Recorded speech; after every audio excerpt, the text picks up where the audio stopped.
What's up, ninjas, and welcome to the second ever Ninja God Invitational. I'm your host, Gung Ho Jun, and thank you very much, everybody, for taking the time off from Saving Hyrule to join us today in today's Ninja God Invitational. How's everybody doing today? Hey, what's up, Manel? What's up, Marv? What's up, guys? How you guys doing? How you guys doing? Got some music here.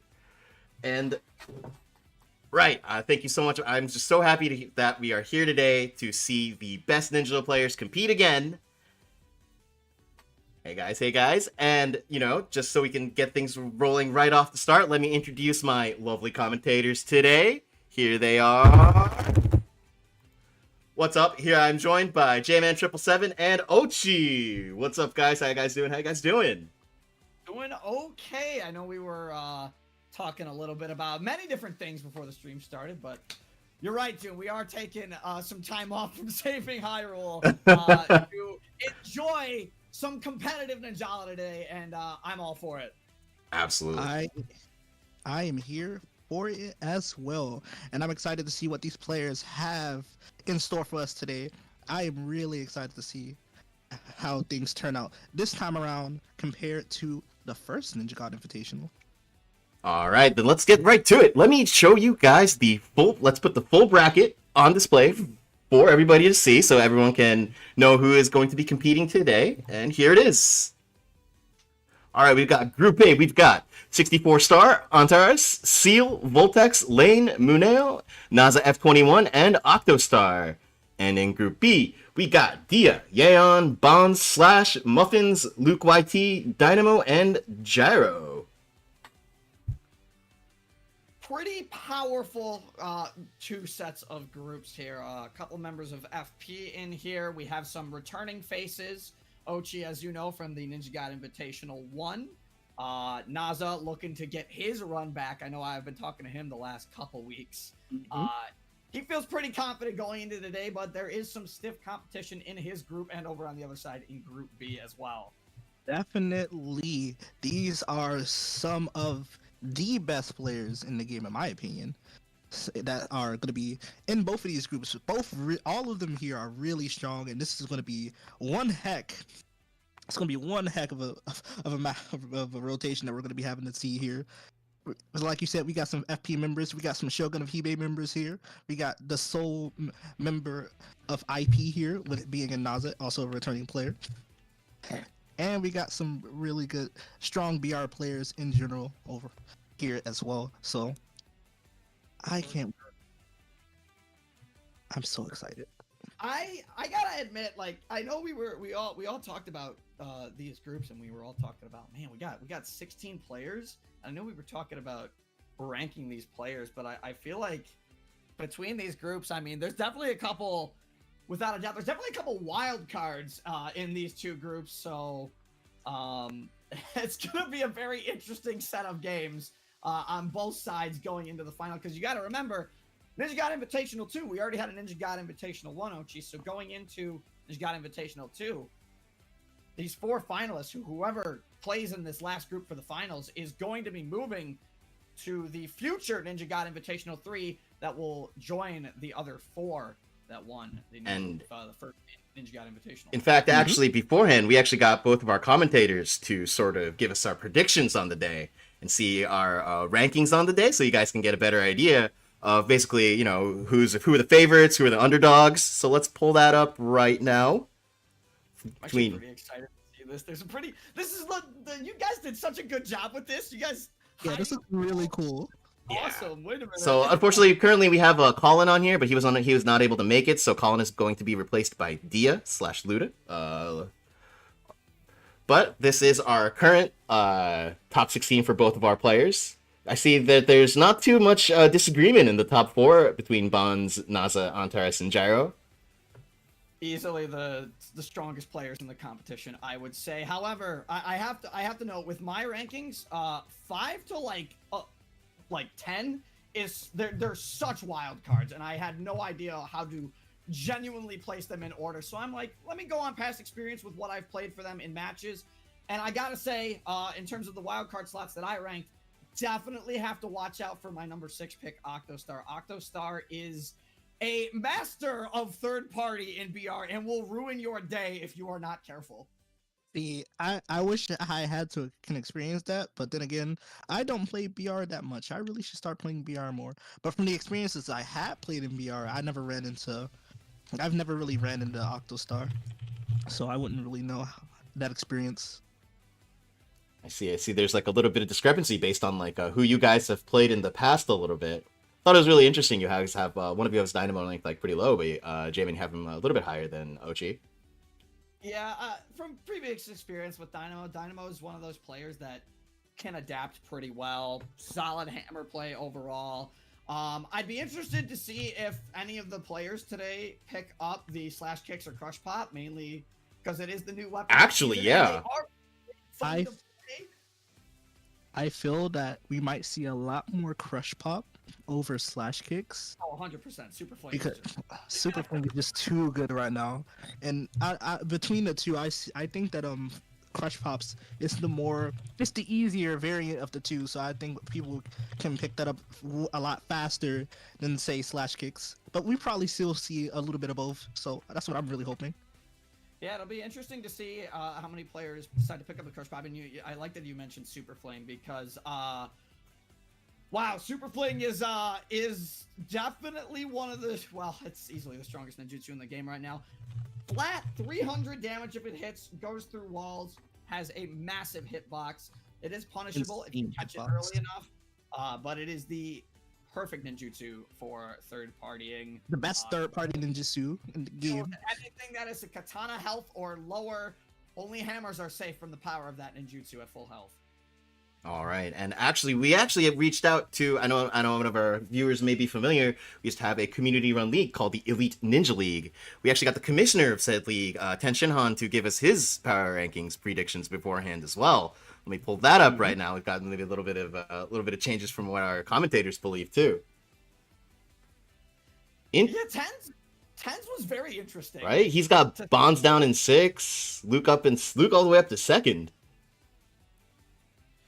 Yeah, well, Luke is one of those players that I feel the reason I put Luke so low. Luke is a very strong player overall, but I think what hurt Luke in my rankings compared to what 10 might be thinking is possibly past ENL results in terms of testing. But I feel like Luke struggles when they're not using Dragon God Motor a little bit compared to if they are running Dragon God Motor, which is why I put Luke a little bit lower in my rankings. But I can see why 10 put Luke pretty high. Luke can again very adaptable to the situations, Ochi, and just an overall strong player. And to add on to this, I believe this list isn't particular.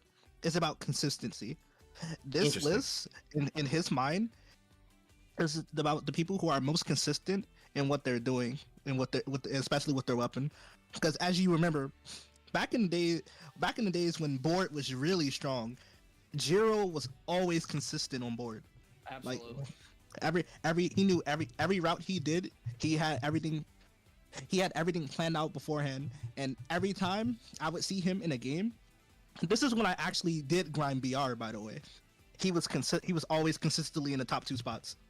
Yeah, Jiro is a very good board player. Still plays it to this day as well, especially with the changes to the board buff. Jiro is good with either Sonic Trick or Sweet Ride. Prefers to play the Matsuri board though for that Shinobi Beast.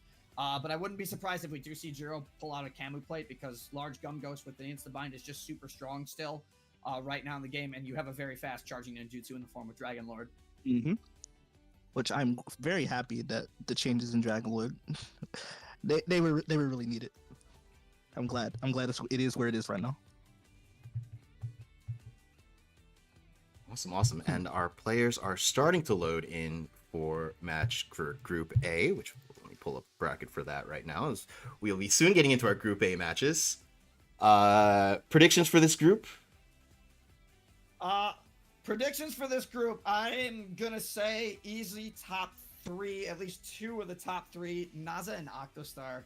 Naza is just Ochi. I mean, a lot of people in the community know Naza. Naza is just a very consistent player, and while they did struggle a little bit in the first Ninja God Invitational because they were playing a weapon that they chose otherwise against in the first Ninja God Invitational, you didn't see a lot of extreme motor out of Naza in the first invitational, but I would definitely expect to see Naza bring out the extreme motor with Fiery Raid here over Bumpy Accelerator. Bumpy Accelerator is one of those alter specials, just the normal special. It's not even an alter special right now that struggles in the current gameplay, while Bumpy Accelerator is armored, Fiery Raid, spin stun, burn damage, combo routes. Absolutely fantastic. Where Bumpy Accelerator, you really have to hit somebody to really get the combo off of Bumpy Accelerator, and is mainly grounded based.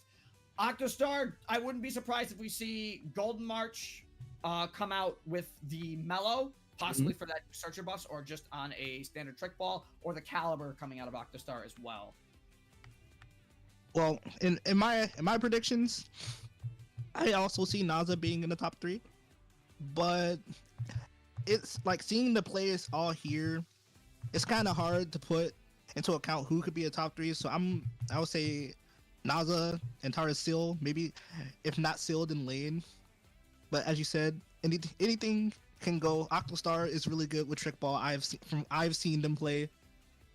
I've seen them play in teams at least. I've only fought them in teams mostly when they play with other people. But all right, they are really good.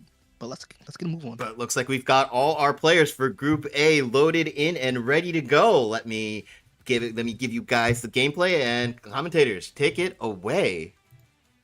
June, actually, quick question for you. What are we doing rule set here? Are we playing 3 matches per group, or what are we doing? What maps are we going to? Let us know. All right, actually, so today will be a Battle Royale tournament. We will have each have 3 rounds of Battle Royale, and each round, the score at the end, the total of each round will be tallied up for the rankings for that round. So even if you don't do too well in the first round, you can definitely catch up in the later 2 rounds. Stages for the first 2 rounds will be set on round 1 will be WNA Junkyard, round 2 will be at Fort Riverdale, and round 3 will be at WNA Academy. Oh man. Right. Assist codes are locked at level 5, and lab effects are turned off for this tournament. That is always a W in our eyes over here on the Yes, Western sir. community, to say the least. Yes, sir. We do not. The lab is something that a lot of people have mixed thoughts on. Some of us do think it's a little bit overpowered. Other, like, you don't think one hit is a big advantage. You don't think one hit that can lead from death to not death is a big advantage until you get hit by it consistently. Yeah. And then you start to realize that it could be a bit of an issue. Yes. And in the case that there is a tie, we will have 1 tiebreaker round played to settle the score. Ooh, 1v1s? Question mark? No. It'll just be a straight up 1 more round of Battle Royale, unfortunately. Oh, come on, No 1v1s in today's tournament. But anyway, let's get into Group A. All right, so boy. and this is very interesting, seeing some of the weapons going into it. And I don't want to talk much before we get into the battle, Oshi, but we were talking about it a little bit. It looks like a couple people might be going with the new weapons here for round 1. Which I am very excited to see. Already knew some weapon picks in beforehand, but I'm very surprised by the pick that Octostar have. I really thought we were going to see a Mellow here, but they're opting to go for Cannon. I'm surprised they even picked Cannon. I didn't think they played.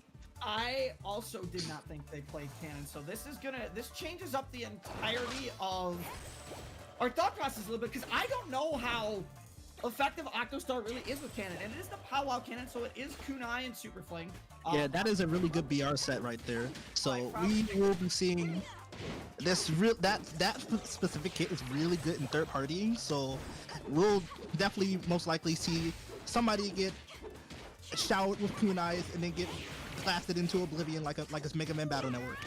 I mean, you have to remember from last tournament, DD Deadly tore the entire tournament apart with their cannon play, so maybe Octostar can do a little of the same there, or maybe they're just testing the waters with the weapons, see how this group functions before they get into it. Antrez looks like for this is also going to be running a Razor's Edge katana. We've talked about Razor's Edge before, and the amount of block stun that can put on you. You get it back KO.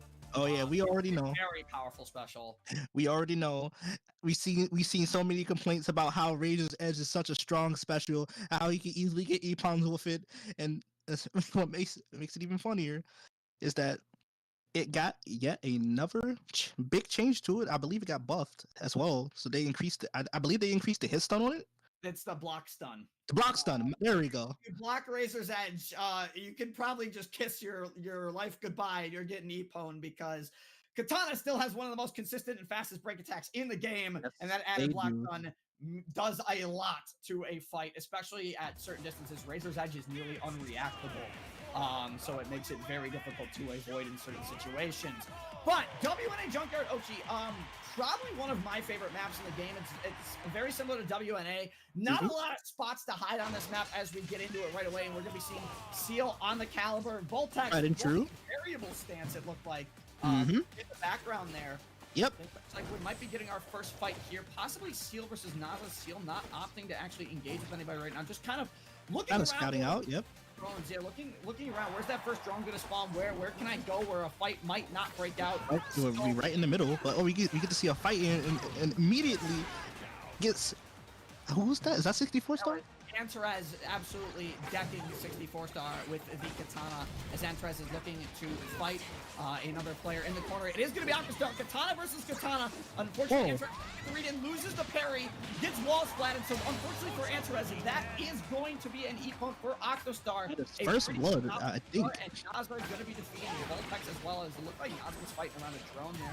We take a look at Takoyaki here, or Mumio, and looking to possibly third party with Dragon God Motor here as Seal engages with Lane. Lane opts to run away from Seal. Good choice here, running a little low on health. Definitely want to get some health back before re-engaging. Oh, but Bout Slash says otherwise, but it looks like he didn't catch anybody so far, but it looks like Seal's going in, but it looks like Maneo here also is going in to try the third party, but they get denied by with that tornado there. Oh, very nice secure by Antares there on Octostar. Got the break read, used the tornado, obviously, so it didn't get stolen. oh, but there's the fiery raid. The fiery raid just says, okay, you can have the drone, but I want your life immediately. And now Lane looking for another fight here as Aquastar once again fighting Antares in the corner, and Aquastar actually switched off of Cannon before the match started, so a good call on Aquastar. Aquastar wins another parry, uses Razor's Edge, reads the break, but unfortunately is not because Antares said, no, I'm not gonna Octostar gets punished by Antares again, but Octostar still has some solid points. Sitting in third right now. Octostar respawns, unfortunately, right next to Takoyaki there, and it looks like Takoyaki will probably go down there. Oh, here's not coming in with the Trident True, but it looks like they're. Oh, they set it down. They set down the shark, so he just decides to disengage. But it looks like he's going to catch somebody here with Fiery Raid and take the drone instead. Oh, not going to be able to secure, unfortunately. Oh, no. We'll be able to secure the drone, though, so that's super good for Naza. And using what's so cool about watching Naza is I was watching Naza a couple matches ago, and you see Naza use normal attacks on the extreme motor to actually move distance because of armor. Yeah, he still somehow found a way to be able to do that, which is amazing, which is pretty good in my books, you know, because that thing is doing that in general is really hard now, especially since the nerf to it. So, oh, we can see the tornado here coming out from Aquastar, catching nobody, but it looks like they hit somebody, I believe. But not enough Ephones as 64 star comes into an unfortunate fight. Don't leave. Yikes. That is just really disappointing for 64 star. Dragon God Motor missing. Octostar, I believe on the board right now, 6 Ephones. Crazy. 5 Ephones right now. 5 Ephones. That's very impressive performance from Octostar. With one drone, by the way. I'm not entirely sure what their set is. Oh, she's getting ready. This is dangerous here up top. I don't think Voltex is aware I don't think he knows. I don't Does think he know? Where Aquastar is. As Aquastar comes in, though, unfortunately takes a lot of damage. It looks like an Ninjutsu came in from Seal. A punishing blade may be able to secure on Aquastar, and Voltex is going to live with a counter break. Gonna use the back attack to finish off Seal on the slash kicks. I mean, you'd love to see it as we got the slash kicks and Crush Pop in the corner, battling each other right now. Naza coming in, though, wanting a little bit more points for that as Voltex looking to just get a couple more points here. Not going to be able to. Gonna have to try and see if they can secure a kill or a drone here. Seems like they were just struggling a little bit to secure points or kills, and they will settle 5th, at least for this first game. Oh man, that was a crazy first game. So much was going on also often. It was really chaotic, so to say. What do you think, Jim? That was very good, and I'm honestly not surprised by Octostar taking first in that game. We saw the amount of E-Puns Octostar was using Razor's Edge. Yeah. Razor's Edge third party and the large gun shot to fullest advantage. Octostar going to be able to take first, but Naza, as we talked about, the consistency of Naza in second place for that game. But look who ended up in third that game, OG. 64 star. That, I wonder what he could have done to get in third place. I wish we could have seen more of what he was doing. That makes me wonder. Yeah, I wonder where 64 got a lot of those points. I don't know whether they decided to switch off the drones because they did get the drone master, but it was enough to secure them in third. But what shocks me there is Antares fell all the way down to 8th when earlier in the game they were sitting at 3rd. Yeah, I think it's because of it's either they got into more than one altercation with Octostar, or they just kept getting third party. We couldn't really see, but from what I did see though, that I think Antares was targeting Octostar a lot. From what I don't know if you caught that, because every time I saw the Octostar, they were always in a fight near Antares. Yeah, they were fighting each other back and forth, and it seemed like E-Puns were going back and forth. Antares got the benefit on 2, Octostar got the benefit on 1, but unfortunately, Antares might have just fell victim to the BR third-party syndrome, which happens actually quite a lot in a chaotic BR lobby, especially when you can see everyone on W in a junkyard. Mm-hmm. It is a consistent thing here, especially because, like you said, there's no hiding spots, so like the ninjas that we are, there's not many places to hide. So yeah, honestly, the only places you can really hide are the corner pillars or on the walls for that little verticality and drop down below, as we saw Octostar do in that earlier game. So a well played game by everybody in that first half. So we're gonna have to see going into game 2 what everybody plays. It seems like Voltax is also just gonna opting to stay slash kicks with variable stance, and you know what? I respect it a lot because I love the new weapons. I don't know about you, Ochi. I think the new weapons are the Chad katanas now. Oh yeah, these are the katanas. Yeah, those are the katanas. The normal Ippon katana, that is an overpowered pool noodle, and you cannot convince me it's not. That's just a pool. Yeah, that's definitely just a pool noodle on a stick. Yeah, the new katana, and the new katanas are just incredibly flashy as well. I mean, just seeing some of the combos that you can pull off with these, especially with variable stance, man. You can do so much with variable stance. You can use it as an approach option. You can use it as an escape option. You're invincible in the dash. There's some incredible stuff you can do with variable stance. Definitely. But I don't know if you play any fighting games, J-Man, but if you are a fan of stance characters, you would definitely love slash kicks and variable stance, because there are many characters like that in games that I like to play that has like the same size katana like that, but slightly a little bigger, you know. Yeah, as we move into game 2 on Fort Riverdale Ochia map, of course, that is a little bit more open. A little more places to hide, a little more places to do certain things as we get into the game and we get ready to go here. It seems like we are having a little technical difficulties with the camera, but we will fix that as soon as possible. Back online for everybody. And we get right into game 2 on Fort Riverdale. You can still hear us, hopefully. Hopefully you can still hear us. Hopefully. As we get right into it, we're going to be starting once again on Seal, who is playing the cheese board. I like the cheese board. It's always a cool caliber. And going to be using their wave to just move into different positions. Antares switching to a scrap saver. And Naza taking the first blood onto Voltex early on. Oh, man. I wish you could see who got those first gumballs machines, but we get to see Naza here getting the EOKO there from Maneo.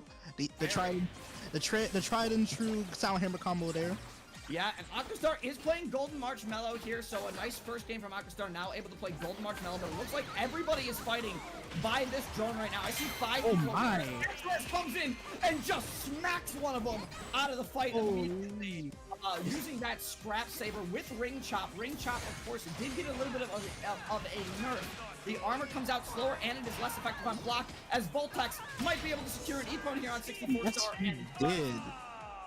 a very good job with the bind there as Seal now just looking for a fight. Maybe gonna go for Octostar here. Seal holding first place at the moment with Caliber. Might be able to drop on these two. They have Punishing Blade at the ready, and we are Punishing Blade ready? Oh. Yeah, we are gonna see it here. Catch one. Ooh, Oh, he dodges the Tenchi! But he's just caught into the Golden March, and this should be a clean Apon there from Octostar. That was just an unfortunate situation from Seal. They activated the S Blast, and it did not knock anybody away, and Octostar able to take advantage with the Golden March, being able to secure first as well with that. What's really cool about the new Searcher as well is it just drains your S energy. It's a super I'm good so shot happy. cannon. It does a decent amount of damage, but it is fantastic. Is now Voltex fighting Seal. Are they going to jump cancel into the gum shot? No, they are not going to be able to, and they're going to get bound in return into the grenade. However, they do have Turnabout Guard, and they were just bound, so they're not going to be able to get bound. Turnabout Guard's really a lifesaver in that type of situation. You love to see it, but Turnabout Guard is definitely really a strong card option for now. Goes for the Power Buster, doesn't hit Naza with the Power Buster, though Naza able to escape that fight. 64 star comes through the teleporter, and I think had a fight immediately happen there as Naza playing Dragon God Motor, which honestly I don't think you or I expected at all going into this tournament. It was gonna happen sooner or later. It was gonna happen sooner or later because a lot of people have been guiding Naza on how to use that weapon, and they were telling him they should give it a try. Oh, what a break! The Dragon God Motor came off of cooldown at the worst possible time for lane there as Naza on a roll. Laser does it twice. Star takes first place and says, no, I am the king of this lobby. And he got the shark kill too. He got the shark eat as well if you didn't notice it. Yeah, Somebody has another ninjutsu school ready. I would expect Naza to throw this momentarily. Here's Octostar fighting Voltex right now. Unfortunately, he's gonna win the parry. Octostar gonna get thrown into the wall here as now Voltex is looking for more. Has blast barrier. No one wants to fight you when you have that barrier up. You are armored, and now running away. is out of there from Voltex right now. As Voltex trying to catch Naza, unfortunately gets blocked there. Gonna be not able to do much here. Needs 30 seconds left in this match. OG needs to find. Not a confirm. Uses variable stance. Nice. You can't ask for this variable. Oh no, the Dragon Skull. And now Voltex looking to fight Naza once again. Not gonna opt to go. Naza with the Dragon God Motor. It's gonna do enough damage, but the Super Flame comes in and wipes the floor with them both. Oh my god. Oh my god, what a game. What a game this was. Wow. Jeez. Absolute domination from Naza that game, and Voltex doing a very good job as well, trying to stay in the game. But unfortunately, Naza and Seal actually in the last second gonna tie for that E-point bonus. So some very good, again, consistency from our top two here, OG, Naza and Octostar. Yeah, you definitely called about them being consistently in the top two, that's for sure. Yeah, Octostar for me was such a wild card because I personally didn't know how Octostar was going to fare in lobbies like this, but all I knew about Octostar is that they are very annoying to fight and they like the third party. I know this from personal experience. I have been slapped across the map by Octostar an endless amount of times. Well, this just telling me I need to play BR more. And dude, BR is fun as heck right now with the new weapons and seeing the meta kind of develop, and while we do still have a lot of stuff with we haven't seen too much of a meta change recently, especially with DGM and Super Fling being so heavily used right now.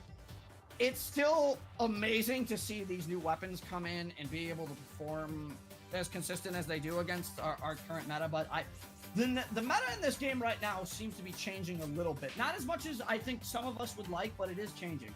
So it's something to keep on the lookout for as we move forward. Not only with the Ninja God Invitationals, but with Ninjala itself. Oh yeah, definitely. I hear from some players that that super Strange Strike might be coming back into the meta as well. Seeing that despite the nerfs, it is still a strong tool to have, especially on players who use the sushi aspects. Yeah, it seems like a lot of Ninjala's meta right now, and why third partying is so heavily in BR is because our meta seems to be more focused around projectiles, right? I mean, Super Strength Strike is a projectile, Razor's Edge is a projectile, Sonic Trick is a projectile.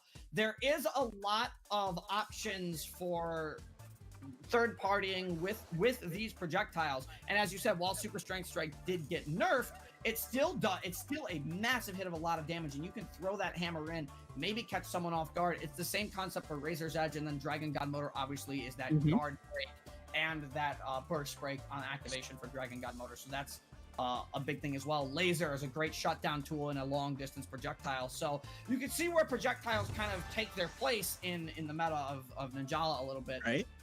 To an extent though, I know some people think the projectile meta is too much, and it's all depending on how they balance it. Yeah, that's you're definitely right about that one. And especially seeing now that we have another sort of projectile like move in the stuff you get from variable stance, which is in my opinion also a really strong long range tool that you can use. It's a great poke, right? Variable stance, it's a great poke in general. Being able to dash 5 times, slash 3 times. You have a counter if you need it on variable stance for a free weapon break that could lead into just a bind route.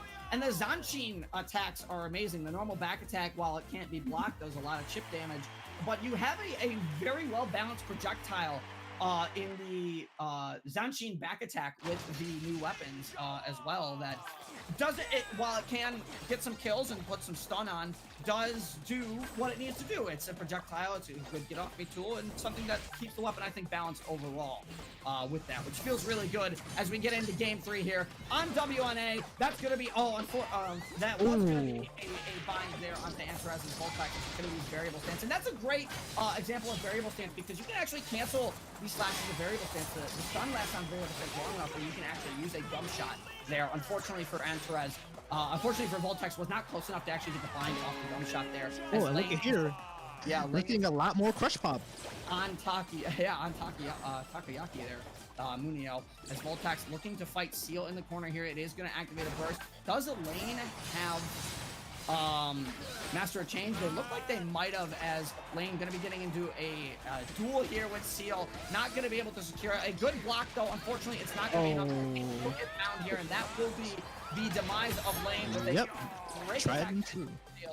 Very solid performance there as Octostar and Voltax fighting a solid shot by Voltax there. They're looking to get a lot of points. That was a perfect conversion right there. Yeah, they do have a lot of points at the ready here. As the horse came in. Jeez. From Naza there, and maybe cleaned up too. Absolutely cleaned up too, and Voltax able to get one. And Noctostar with Razor's Edge going to be able to finish off Naza there. But Naza, having quick respawn, is getting back in the fight as Octostar forcefully is going to be used out of there. Tornado, and just nope out of there as Seal is activating Punishing Blade and looking for blood right now. But Octostar looking to jump into maybe a 3-person fight here. A shark comes up and eats Takayaki. Razor's Edge comes in onto Antaraz, but Antaraz has turnabout guard. They will resist the gun bind here. This is an absolutely insane fight coming in the corner. I don't know where that came from. Was that Naza coming in with a break read just randomly? I think it was. It was either him or Syl. It was either him or Syl. I couldn't catch it fast enough. But it looks like Syl coming in here with the 1-2 easy gum bind sweep there on Naza. But Syl gets clapped right back from. I couldn't even see who that was. Looks like Blade ended up destroying Seal there for a moment as Takayaki Junio also using the Crush Pop as well this game. The back attack projectiles you just saw that from Voltax not going to be able to find Naza. They're just going to focus on some drones right now to keep themselves in the game as Lane takes a big hit and is going to use variable stances movement. They avoid Antaraz as much as they can, which was a really good call from Lane. Variable stance. And they have a super fling at the ready, so let's see if they ever unleash that at all. It looks like they're being chased by like 3 different players right now. I would expect if you're going to see the super fling, they might hold it off here. Unfortunately, Antaraz looks like they don't want Lane to use it, but I think you're going to see it here. Right now? Can they get any econs? It catch one. one, maybe two, but Maybe definitely, two.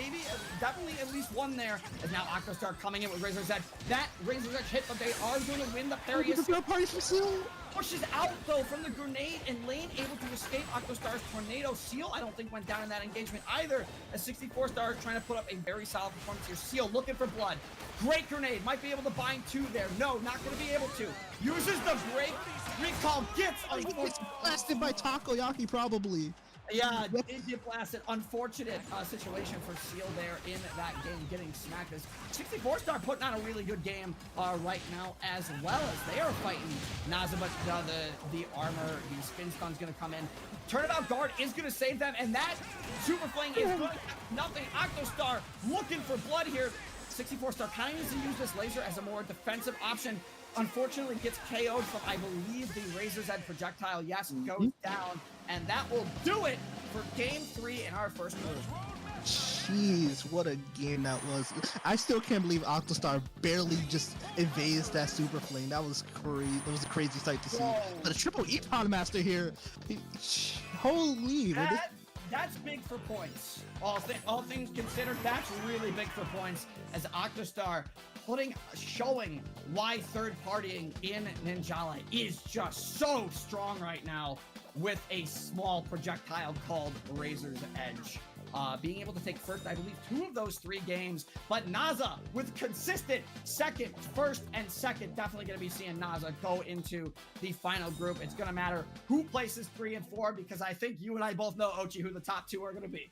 Oh, definitely. We already know the top 2 are going to be Octostar and Naza for sure. They were really consistent in all 3 games. Very good play from both of them in general. Octostar just showing why third partying is strong, and Naza's consistent play and knowledge of the game, allowing Naza to take fights with damage, and not just his movement is also, I would say, without a doubt, probably one of the best movements in the game. Naza really understands the movement on Ninjala in and out. Razor's Edge just gave him, or not Razor's Edge, but Fire Raid gives him such power, and then his armor moves off of Extreme Motor are fantastic, especially as you saw him using it for movement in that first game, just to move around the map. An armored option to move around the map. You're not getting interrupted if you're doing that, and if someone runs into you, they're taking damage, and that's fantastic. Oh man, after seeing that game, I need to start third partying people more. I need to start third partying people more with Sky Uppercut. I haven't seen too much Sky Uppercut since the new season started, Ochi. I wish you luck on that one, especially with the new weapons, as we seem to be having some technical difficulties with the cameras here. But I think we should send it back over to June and ask June, what did you think of these first 3 games here? Well, now they're back. Yeah. What was that? Yeah, what were your June the Wise? Please give us your insight on these games. Honestly, I'm really, the 2 things I took away from that one was Naza's back. You guys just killing it. He is definitely not happy about how the previous tournament went down. Hold on one second while we try to get the cameras to stay in place. Stay. It's fine. We flicker in and out of existence. Okay, you know what? I think we have managed to anchor you guys to reality. I think. But also, the other thing I wanted to say is that 64 Star coming in on everyone's bottom of everyone's power rankings, clutching it out with a big round 1 and round 3.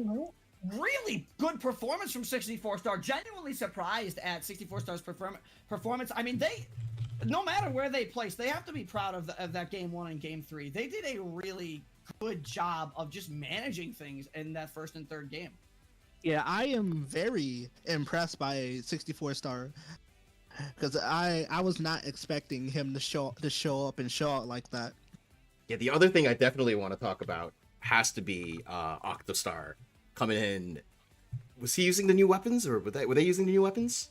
Razor's Edge Katana and Golden March Mellow did not use the new weapons at all. Yeah, she did extremely well. Well, I know this for sure. It was, I know for now that she's going up on my list.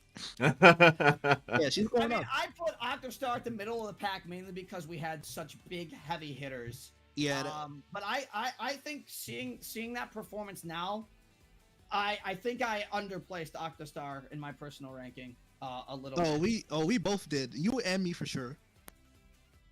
They were pretty great. All right, now we're slowly we are currently tallying up the totals for round 1. Looks like we have our top 4.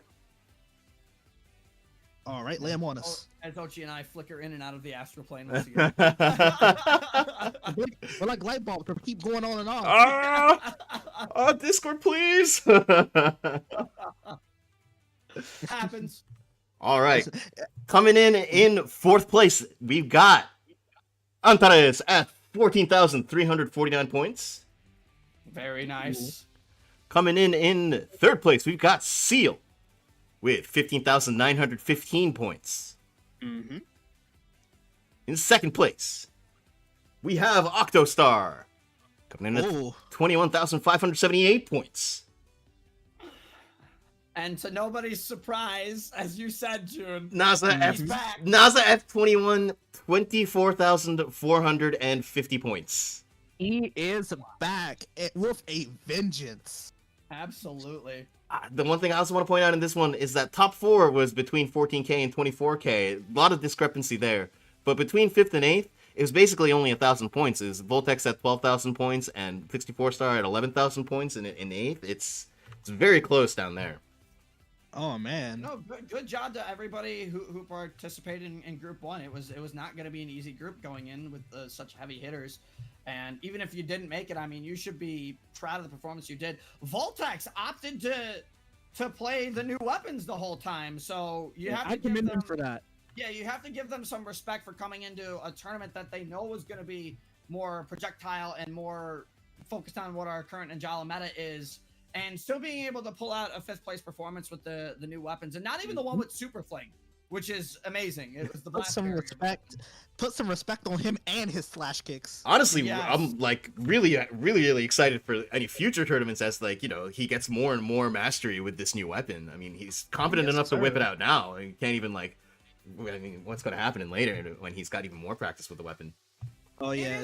It is one of those weapons that I think has in what we currently know about it right now, it has such a high skill ceiling. Yes. That no one has hit yet.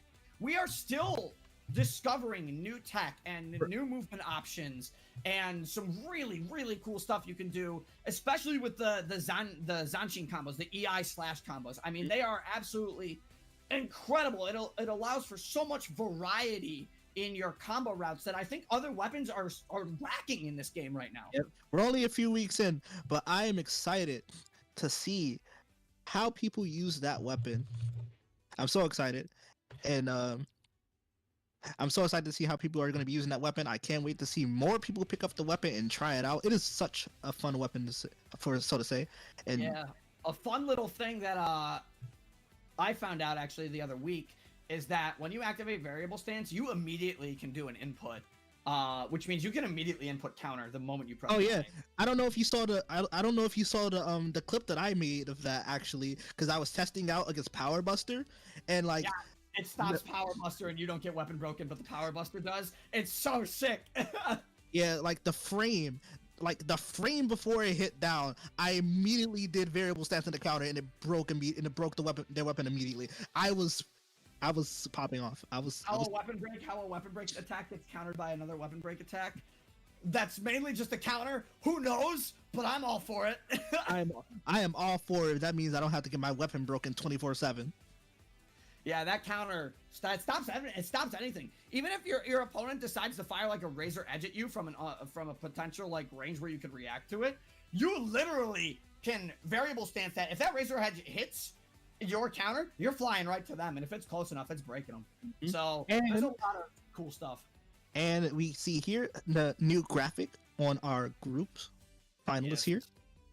So congratulations to Naza, Octostar, Seal, and Antares. And honestly, that's really funny. It's really funny. This is what I predicted. What is the? I got 2. Hey, I have 2 of the 4 in my top 4 right now in. So based on I have Naza and Antares in. So Bonds and Jiro, don't let me down here. Let me have my top 4 right. All right, well then moving into that, let's talk about Group B. We got Bonds and Jiro, probably the favorites of this group. But are any other players you're looking out for here? I know Ken's very high on Luke. Yeah, definitely Luke is gonna be a nightmare to deal with, especially with Dragon God Motor.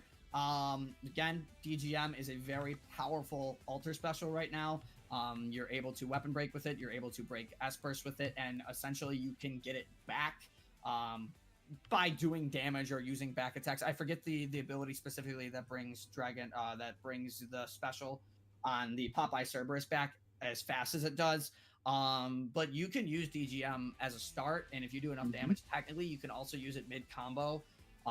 Which is terrifying. Which is terrifying to do because it feels so good. That's a lot of, and you get the attack boost off of it. It's a lot of damage, right? It feels so good if you hit somebody with Dragon God Motor and then mid combo do it again as an ender. It feels so good.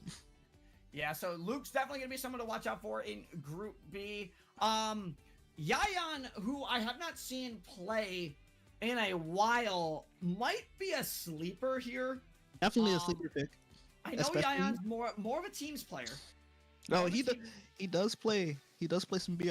I do that. Right, I do does know play that for some sure. BR, but I feel like if I recall, they were more of a teams player off the top of my head. It's been a while since I've seen Yayan play, so eyes on Yayan and potentially iDynamo as well. iDynamo if they decide to bring out a hammer. Now let's talk. Go ahead. Now let's talk about Muffin.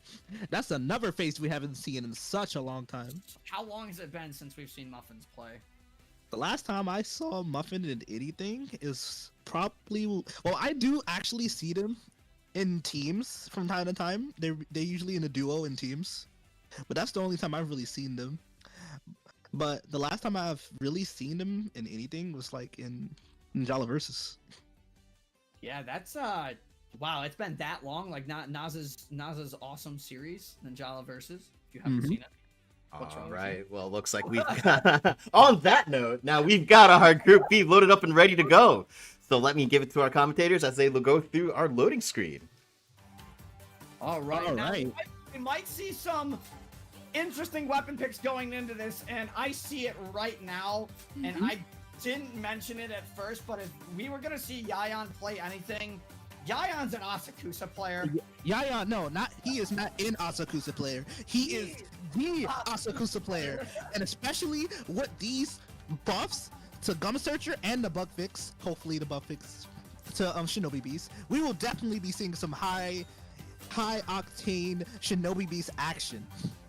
Yeah, and it looks like we are going to be seeing a interesting selection of weapons here. Something pretty much from every class in the game, potentially. We also see two of the new weapons. We've got both the new weapons. Yeah, we got the Slash Kicks and Crush Pop yet again. We've got some claws with Sky Uppercut, Ochi, that we're staring at right now. So that's we have a scroll. We also have a scroll. We have a scroll blade. We have a katana in here. We have a yo-yo in here. We have a board in here. We have a sound hammer if iDynamo stayed with that sound hammer. And we also have Popeye Serb. So there is a hefty weapon selection here. This is a game that I am very excited for, and hopefully, the way I see this is going out, I already know who's going to be my top two for this game. Yeah, I have a generalized idea of who we might see top two game one, but hey, we were surprised by game one. We were definitely surprised by game one with 64-star hitting that sweet second or third place there in that game one. So we could be surprised again here for all we know, as we get into our first game of Group B here. What stage was this again? Is it back to Junkyard back to Junkyard? Yeah, we should be for the same 3 stages, and then our finals are going to a couple of different stages as well. So as we get the game loaded in here, Ochi, quick predictions, top 4, go. Top 4: Bonds, Jiro, Yayan, Luck. I'm also going to say, Bonds, Jiro. I'm not going to say Yayan. I'm going to say Luke. And then I'm actually going to say as the sleeper pick, I'm gonna say Muffin. Muffin? I'm gonna Muffin, say, yeah, I thought so. We haven't seen Muffin in a while, so I'm gonna put Muffin in there for a sleeper pick as Bonds is playing boxing gloves actually. Oh yeah, let's yeah. go. Uh-oh. See, Oh, Sky uppercut immediately, and that's you're done. You're done. oh no, he messed it up. He messed it up. No, that was so good. That was an easy bind. That was such an easy bind. Unfortunately, it missed. The fight here as Muffin is fighting Dynamo and is going to win that fight using the Bolt Slash on... That's my favorite. Bolt Slash is so cool. The tracking on that is incredibly terrifying to deal with. It Yeah. travels at long range. It is partially invulnerable at the beginning and end of it. Did I give you PTSD? No, not really. Not really. There are ways to counter it as Yayan unfortunately gets smacked away by High Tempo Beat actually. Oh yeah, you love to see high tempo beat. Oh, Nice okay, combo not at all. by This should. Dynamo activates High Tempo Beat. Unfortunately, that doesn't hit, but Oh no, they died in the balloons. they did. Oh, They did. All right, we get to see Dia here on some slash kicks action. So let's see what he's going to be getting into. It looks like he just searched for some people to third party, and I think he found them. Maybe? Question mark. Found two potentially here, but opts to not go in as Jiro opts to back out of this fight as Bonds comes in with Sky Uppercut, and Jiro knows they have it. Jiro is also running a Sweet Trick? Ride. Oh, yes, Oh. no, Sweet Ride. That is Sweet Ride. Sonic Trick's got a little star on the board icon there. Oh, right. Be able to essentially two-shot drones, which Jiro can use to their advantage if there's a free drone, and it's a good protection. Oh, Comes in. what a high tempo beat! Oh my god! That guy, Oh. that unfortunately, that super plane got nobody. Yeah. No damage there as Dia gonna pop blast barrier to get the kill on the Dynamo. Smart play there from Dia as Muffin. I don't know if you saw that way that Dynamo used high tempo beat there, the dodge and attack with the iframes. It was such a, I don't know if you caught that. It was such good. But we see a rocket coming in. It looks like, I don't know if that caught anybody at all, but we're gonna see. What weapon has? Oh, Drumbeat, right? Dynamo's using Yeah, Slash has got it too. Oh wait, really? Yeah, Slash has got it looks like Popeye as well. Oh wait, Cerberus. They're using Cerberus. Yeah, sure, that's right. That's the one, not Popeye. Popeye's Shark. As Dynamo wins a fight onto Dia here. The gold medal, 10 million E-Pones, by the way, to smack Dia into the wall there. As Yayan holding a consistent third place right now, looking for a possible fight. Maybe got a drone. Looks like they got interrupted by Luke, who did come in with DGM there. So Yayan gonna fall a couple places there. Gonna have to give up that drone as Muffin looking for another kill here. Oh, this is gonna be a massive super flank. Unfortunately, it's not gonna be enough to catch Dynamo, and Dynamo lives with like 5 HP there. But gonna do enough damage to force Dynamo to run away. And now Muffin looking for the fight on a Jiro. Backtax into the bind. The Bolt Slash will finish off Jiro. You love to see it. Bolt Slash is one of the fanciest finishers you can do in the game. That is- It's like that. It's that first hit, and then the sheath, and then you're. I love it. It's so flashy. I love it. So anime. I love it. Yeah, I hate to say it to you. I'm gonna keep using Bolt Slash over variable stance. I'm sorry to say. They're both good in the right situation, right? Because with the new weapons, and we didn't mention this, but with the new weapons, if you get a bind and you use Bolt Slash before you get that bind, you get your special back off a successful bind. So that's a big thing with the new weapons that you can take advantage of. Oh my! Yo, did you see that? Did you see that? How many E-Pons Muffins had? No, six. Six? Actually, I just took a look at our restream feed here over on the Gung Ho America Twitch channel here as Muffin holding first place right now. I said sleeper pick as the S Blast. I'm sorry, he's going to come in and deny Muffin the Bolt Slash there. Has a super flame though. They're not going to get a chance to use it, but a solid performance from Muffin with Crush. That was very solid. Wow. And it looks like Jiro's down in taking in first place at the last few seconds of the game. Well, they will not be holding it though, unfortunately, as Muffin has the E-Pone Master, as we know. 6 E-Pones? Damn! E-Pons with Bolt Slash. Muffin cooking. Have not seen Muffin play. I said they might be a sleeper pick in the top 4. They definitely were. Glad I am not proven wrong in this first game here, as the scores for between first and second and the rest of the leaderboard are a good 1.5 thousand apart, which is fantastic. If you are Muffin and Jiro right now, you're feeling pretty good with a 1.5 Good looks. Indeed. Good looks to Muffin. Yes. Very incredible play from Muffin. Yeah, so the thing that I mentioned earlier with the new abilities on the Crush Pop and the Slash Kick. So you can start a combo with Bolt Slash. Yep. Put your opponent in stun. You can turn around with the large laser, bind them, and you have your Bolt Slash back. Yes, sir. It is the best thing ever. Again. And then you can use Bolt Slash again for the cool finisher. And with Bolt Slash's tracking, it's incredibly useful in the right situation, especially with that. It's essentially, it's not quite invincibility. It's projectile immunity. If you get hit with an armored attack, though, unfortunately, you do lose that Bolt Slash. Sadly, but it is projectile immune at the beginning and end of the Bolt Slash, which is very important to note. Yeah, that's what I like about Bolt Slash so much. I didn't really think about it until I started using it as a combo starter. I was like, there's no way this. I was like, at first, there was no way this could be used as a combo starter. And then until I did it on somebody in rank, I was playing rank with a friend, and I just tried it out on a player, and I'm like, oh, well then, this is actually better than I thought. Yeah, it's one of those fun. It's a fun weapon to use regardless. As we get right into game 2, we're gonna be heading back to Fort Riverdale. Everybody ready up very quickly here. Do you see what I see? Yes, I see an invisible throw-yo. I just see a string. Yeah, it's just a string. That's the new gum weapon string, gum string. No, gum threads. Hello.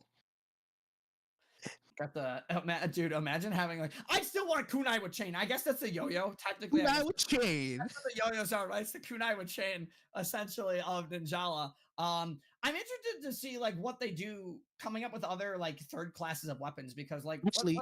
You know what? That actually would be really cool because I don't know if you watched the anime, but one of the director, I forget his name, the director had that basically the sickle and chain. Yeah, that would be a really cool weapon. Alan, yeah, the only one Banshee director, Alan had. Yeah, Alan. There we go. Yeah. That would be really cool. That would be really neat. I'm interested to see what they do though, because we still don't have like other third classes of certain weapons. Like the boards, we have skateboards and we have surfboards. Can we get like snowboards or maybe rollerblades as the third class? Rollerblades would be amazing. You know how much more I would love rollerblades, dude.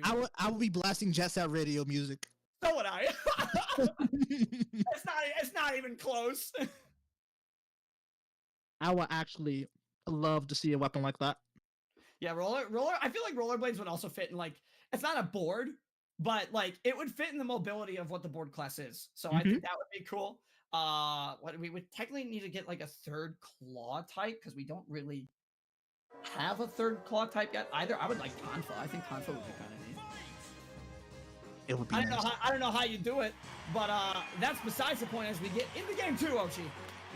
Into game 2, right back into Fort Riverdale.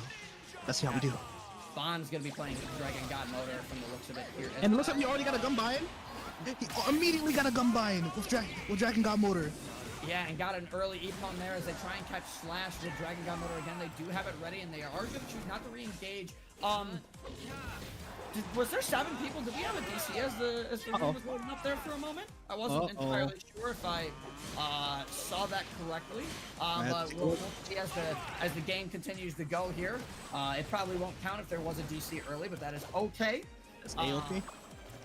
If we do need to get a replay, that is totally fine. There is. Yes, there is, unfortunately, one player missing. Who is missing from the lobby? Yayan did not go to the lobby, unfortunately, from the looks of it there. But at least we get to see at least some more gameplay from some of these new weapons, especially Muffin, who's going to use Bolt Slash. Unfortunately, misses the...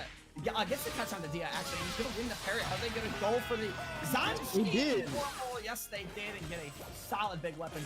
One of my favorite... Oh, they're using Berserk. Yeah, I was going to say, one of my favorite cards to use on the new weapon is exactly what Muffin's is running, and it is Berserker. It is a weapon that wants to fight as Bonds goes for the double Dragon God Motor Slam on the Muffins here. Muffins looking for the laser. Bonds says, no, I know what you have. I know it's projectile coming in. Bonds sets it. Muffins just looking for some projectile damage on the They're looking for a fight. They're definitely looking for a fight. And Dynamo and Luke fighting Bonds below. There's 3 people here. Now Dia comes in. Dash out? Might be able to, unfortunately. Wait, is it gun buy? Did get the gun bind, but looked like it was broken early as the in out of nowhere. And Dynamo says, "Yeah, I'll take one and leave. That's fine." Yeah, just take one piece and leave. Thank you very much. Thank you very much. Hey, what's great about this is like a warm-up game for these players, right? Because of the disconnection. Oh, definitely. That ball slash might get two. That was a crazy ball slash, but Bond comes in. Was that Bond? No, that's Luke. That's Luke. No, Luke comes in and actually lived the Volt Slash. Luke was the other one in that engagement there. Muffins was able to escape, but Muffins, of course, did get that one Epone right off the bat as the Zanchin slashes come in, or the EI stance slashes. Such a cool weapon. Exactly. I love this weapon so much. I love this. I love Crush Pop. I am a Crush Pop stan. Like, as much as you and I like the claw weapons, Ochi, this might be one of my favorite weapons in the game to play now. Oh, definitely. And you like slash kicks more, like I like Crush Pop more. So Gum Laser is just medium Gum Laser. Oh, man. Whose shark was that? It was Flash's shark. Oh no. Yeah, medium Gum Laser just like large Gum Laser fine. I'm really bad with medium Gum Laser, which is why you probably won't see me playing any weapon with laser anytime soon. I think laser has to be so consistent. If medium laser fired horizontally instead of two vertically, it would be so much easier to connect because the specific angle you have to hit both lasers at is really tight. Yeah, I miss the days where I had Shinobuzz fan and I can combo you into the level 2 laser and actually get a bind outfit. I miss those days, but here we see a rave of lasers again, left and right. Epon happening. Oh my god! And this should be an Epon right here. Oh yes, it was. It is just a laser light show out here. Oh my goodness! And what's funny is, again, this game may not count because Yayan didn't load in at the beginning of this game. Yeah, but now we see how crazy this match might actually be going. This was a certified Dragon God Motor Laser moment. Yes, it was, and that's why that's why everybody in the job talks about Dragon God Motor right now, and Gum Laser, and why Dragon God Motor is so powerful. That is why, right there. Laser into Dragon God Motor is just so strong right now. You can watch this match on a repeat, and you will see why.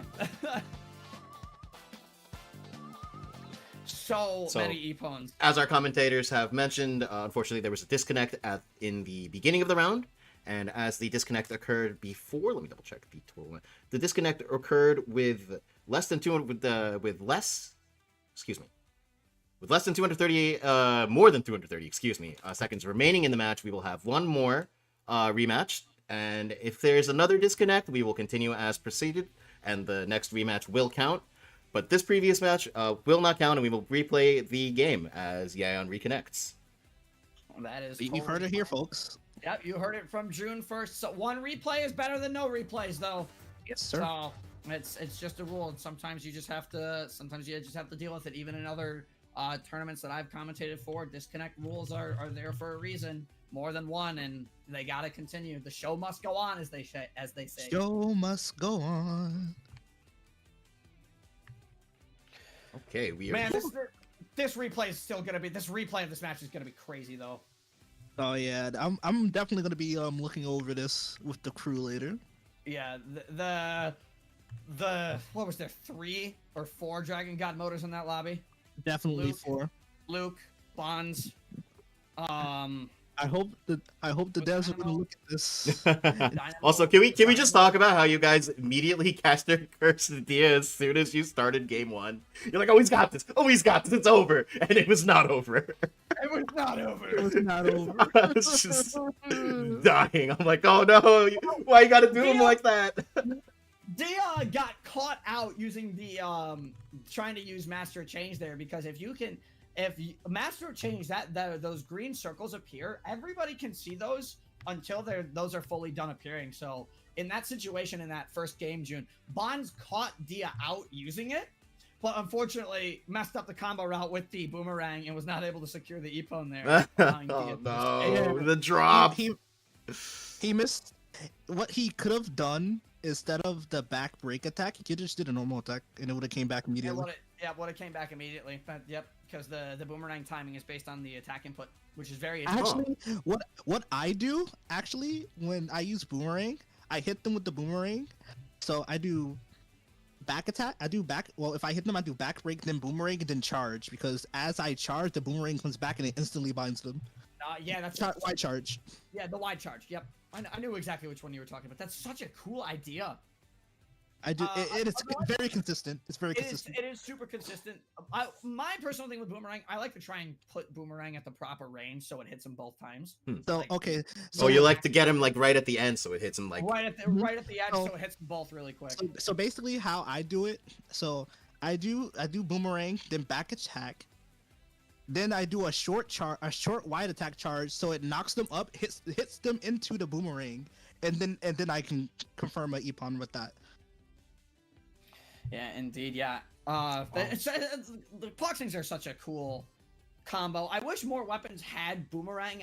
With the new weapons, we got a new weapon that has Gumshot, which I genuinely enjoy using. I think Gumshot's an incredible short-range bind tool, and it can guarantee a bind even at medium size, which is fantastic. And while the bind is shorter, there's a lot you can do in that time. All right, unfortunately, we got to cut you off there because looks like Group B, everybody is back, and we are ready to restart the matches. Awesome. As we get right into it here, everybody loading up. Yeah, 1, 2, 3, 4 Popeyes. I think there. 1, 2. I'm gonna double check. 3 Popeyes, and then fruit. I have to go for a moment. I've heard I think something's happening. It's emergency. Give me one moment. Oh, sure.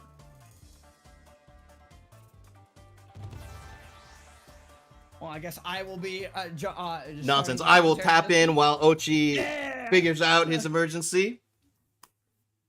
Looks like we've got a lot of Slash fans in chat. He's got a lot of fans today. Like it. We haven't seen Slash as one of those players, June. We also haven't seen perform too much in a while. I mean, Slash is part of FP, which is a well-known Ninjala clan. Is Squiddy. Squiddy is part of FP as well. But as far as BR, I haven't seen Slash play too much BR in recent memory that I can think of off the top of my head as we get immediately into our game 2 once again, June. From that first game alone, June, do you have anybody you're interested in pulling a comeback here? I mean, Muffins was a showstopper that first game. Great. Honestly, I love that Muffins able to take out number 1 with the Epon Master as well, coming in over Gyro had like 11 drones that last game. 10 drones. I think it was like six Epons is greater than 10 drones. And what's so cool about Muffins' set as well is that Berserker card. You're getting S energy for just getting KOs or getting Epons. It's super good for the new weapons, and it can fill your ninjutsu faster, especially with Muffin using Super Fling to crush pop. It seems to be really fitting their playstyle really well too. It is indeed, as we get right back into it, and Bonds immediately eyes Dia, decides not to go for it as Dynamo tries to want to fight Bonds right away, but Bonds is just going to take the teleporter and just go into hiding at the moment here as Muffin comes in to fight Dynamo here. Is not going to be able to get the parry read and is going to lose the parry fight, and that should not quite stop that from Muffin. Doesn't get Epon? Won the parry on the second one there. The camera blocked it a little bit there, June. So a very safe play from Muffin there. This is the one thing I'm always fishy on Riverdale. It's like, oh no, I can't see the camera. If I input wrong, I'm dead. But if I win, I win. Let Gumshy take the wheel on that one. That's exactly what I do. Let Gumshy take the wheel as Luke is going to be getting an Epon on the slash, but Dia coming in with the bolt slash. That is going to finish off Luke there as Jiro looking just for a couple drones. Just trying to get their big weapon at the moment. Jiro plays best when they have their big weapon, but Jiro has also a very nice forward setup if they can get a hit as Yion activates Shinobi Beast right in Jiro's face, and Jiro says, no, I know how that functions, and I am out of here. As Jiro gets the net on the Muffin, but Yion comes in, and I think steals both. Unfortunately, did he get both? Jiro goes down. Might have gotten both. He's got one Epon, so it's only one. Not one. Okay, so did only just get Jiro in that regard as Jiro respawned, wanting to fight Yion again. Yion backing off, gonna use their big weapon here as Jiro takes the teleporter and vanishes. Yion with just a player that is so determined on the Asakusa wheel. Oh no! Straight into the shark. Did he not see it?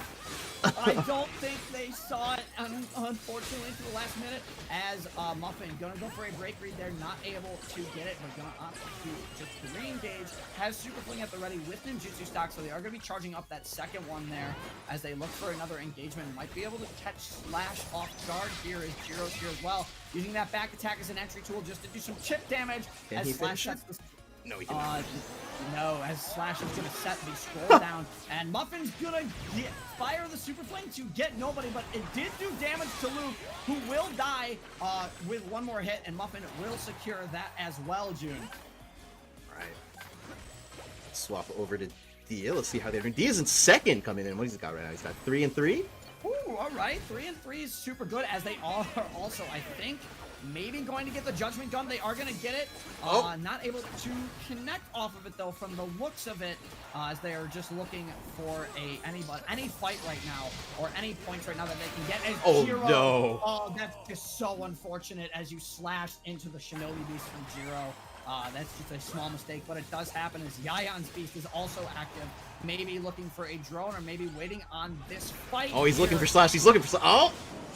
Gets the one hit. Definitely wanted to secure the drone there from the looks of it. Didn't really want to interrupt that fight, knowing that they could have been knocked away from Beast as Bonds and Yayan meet once again at the top of the map. But Bonds decides to head away as Dynamo shows up here. That is a super good use of Searcher. Unfortunately, Dynamo was able to get out in time as the throw-yo is going to connect onto Dynamo. Another throw-yo. Oh, but a well-timed net by Dynamo into Power Buster, and that is going to be Yayan going down there. Who needs the high ground? My God. Super good combo from Dynamo there. Net into wide attack as Diaz gonna get an E-Pone onto Muffin there. Might be running Giant Killer there. That yes, is running the possible Giant Killer there, or they might have had a parry fight or a blind read there. Tough to tell. Is that pre-tournament favorite Bonds in 7th place? What's happening here? I'm not entirely sure what's going on with Bonds right now this game. I feel like Bonds is maybe suffering from the third-party syndrome here. Oh, but he's getting a lot here. Oh, wait a minute! Oh, 8th to 3rd! What happened? That's a comeback if I've ever seen one, June. I'm pretty sure Bonds might have just secured like 2 or 3 E-Pumps. Look how close this game is. Wow. Everybody at minimum has 5,000 points. Oh, Luke coming in with the Ippon Master. Wow. He definitely heard me talking smack. Oh my gosh. And the sleeper pick Muffin that game, still 5,000 points. Ended off in 8th, but look at how close those scores are from 3rd to 8th. 1,000 points from 3rd place. And that's insane. That is actually... This is probably one of the closest games from Ninjala I've ever seen. That was ridiculously close. And that's... What's crazy about that is I feel like no matter... Besides Luke and Jiro's consistency, once again, 2nd place, 1st place in the other game, June. What's crazy about that is because everybody have 5,000 points. Yeah. And Muffin did so well in that first game, those 5,000 points are still so valuable. Oh yeah, no, they're gonna like. Despite the 8th place, because 800 points from 8th to 3rd, that's not a lot. That's really not. No, like before they've had like 3,000 point gaps, and those become a little bit hard to overcome in like the 3rd match. But this one, you only really need to do like what, like 2,000, 3,000 more than the opponent, and you're jumping up in the standings. Yeah, there's it's very good, consistent play from everybody game 2, I would say. I wouldn't be disappointed no matter where you placed in that game at all. Absolutely, the Slash fans in chat not able to read the standings too correctly, but it happens. You know, you have a fan favorite. Sometimes it doesn't work out. Other times it works out. You know what? Well, we love to see the support, and we hope they keep it going as we get into our final round at the WNA Academy. Doesn't seem there's going to be too many weapon swaps, but we'll load into game right now. All right, sorry about that. I'm back. Oh, welcome back, Ochi. Welcome back. Let me hand it back over to the expert here. Thank you very much, June. I'm sorry I had to make you cover for me like that. Not a problem. June's always willing. June is we stand gung ho June in this house, Ochi. We sure do. That means a lot. Thank you. I'm glad you know how much we appreciate you, Jude. I'm glad. Yeah, so yeah, I did happen to see the little bit at the ending there. Talk about you thought it was a commentator's curse. It turned into a commentator's blessing at that point. Ons just said, "All right, scores are close. Let me cook." Yeah, like hold up, I'm about to cook and I'm about to end these people's whole career. Zero giving us a salute to everybody as well as they get ready for game 3. Very happy that Zero is here participating in the tournament. I also love the little chow emote. That's one of my favorite things that I totally still flex my Season 1 Ninja God sticker with. Oh boy. Only 7 people have that sticker, man. It's impossible to get it anymore. I was really close to getting Ninja God in Season 1. I was so close. It was hard. The grind was hard. I'm definitely rustier than usual, and I definitely admit now that people are definitely better than me in the game. There's a lot. But I need to play Ninja more consistently. I need to get back in BR and I need to start going and just having fun with it again, you know? All right, Ochi. Game 3, WNA Academy. I mean, Muffin placed first in Game 1, 8th in Game 2, but their performance in Game 1 and Game 2... It all comes down if they can get a first place winning WNA Academy. It all comes down to that. If they want to... if they just hit a top 3 in general top here, 3. I think they might be safe here. Yeah, but if they get top 2, it's definitely a guaranteed spot. Yeah, so here we go. WNA Academy, the proud favorites of a lot of players. The first map that all of us played, most likely. Lucky into Eagle City right away. And for the first time today, we are seeing a drill. Woo! I know people in the chat love them some drills, so I bet some people in the chat are very happy to see this. And we get to see, oh, no conversion sadly, but wait, what? Huh? That still counted? I wonder if the bind happened right as the first hit in the back attack. Oh, that's true. That's probably. No, that is a possible thing that can happen there, and it is Bonds playing the drill as well as Yayan fighting Luke right now. The callback throw not going to be able to convert the KO there onto Luke, but Luke looking just to get some health right now. Gets caught out by Zero, and good block, and the DGM comes out, but a perfect S burst, and unfortunately Luke is going to lose that engagement to Jiro as Dynamo using Drone Hustle with high tempo Sound Hammer once again as Iron Noise at the ready. Iron Noise at the ready as Dia. I believe that was a Razor's Edge that we just saw. That is just, I forgot. That's a combo Jiro posted the other day, and that is so consistent, and it is so nasty. If you go net to break attack, there is nothing your opponent can do. If you burst it, you get broken anyway. So that is such a nasty, consistent combo. That's a highlight reel and a half right there. I literally saw that clip of Jiro the other day do that, and I'm like, that is cool. I didn't expect Jiro to pull it out in the tournament, but here we are as Dia gets smacked, but Dia came back. Oh, it looked like they were in a. It looked like they probably got into that parry when they do that net, but I can't really tell. It's hard to see with the nets right there. Yeah, the net actually, like, again, being close to the center of that is such a big important thing, as Slash is getting punched by Luke, unfortunately. Luke says, I have DGM again, I'm going to use it, and that's going to be an epone there as it's considered a weapon break with Jiro going for the attack on the bond. Dia comes in, though, has the shield. Ooh. Yes. Oh, God, there's so much damage, and Jiro will die to the break attack. Enhanced by high tempo beat from Dynamo there, which bear in mind, once high tempo beat wears off, Dynamo with the new bust to high tempo beat still has a slight attack boost as Muffin is going to get caught off guard. High tempo beat. The third party there. Yeah, Dia comes in to steal it on the Muffin, but Dynamo will win that. Unfortunately, not going to be able to consistently get the kill here. Might be able to get one. Dia gets the one steal. Can they get the second? No, they're going to fall to the epo. What a crazy fight that was in the corner there. And then the drone hustle just ended off. Luke coming in now, looking to fight Yaya, and Yaya missing with the Asakusa throw. Has a Shinobi Beast at the ready, looking for the throw-yo hit for the connection right now. Just not going to want to fight Bonds or Luke right now, looking for some points as the Shark is going to get an epone for Luke there. Pardon me. I'm losing my voice over here a little bit. You are A-okay, but it looks like you get to see a bind here coming from Luke here, and the double attack here with Dragon Rotor. Oh man, it's so mean. I don't like So- when you do that. It's so good.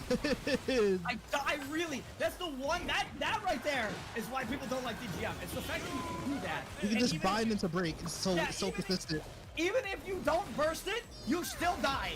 So, like, It's so strong. it's very strong.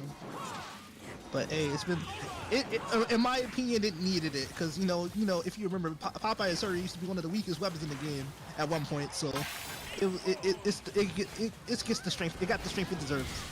Yeah, Dynamo putting on a really good performance here in this game as well, using the Yeah. uppercut to get a hit on the loop.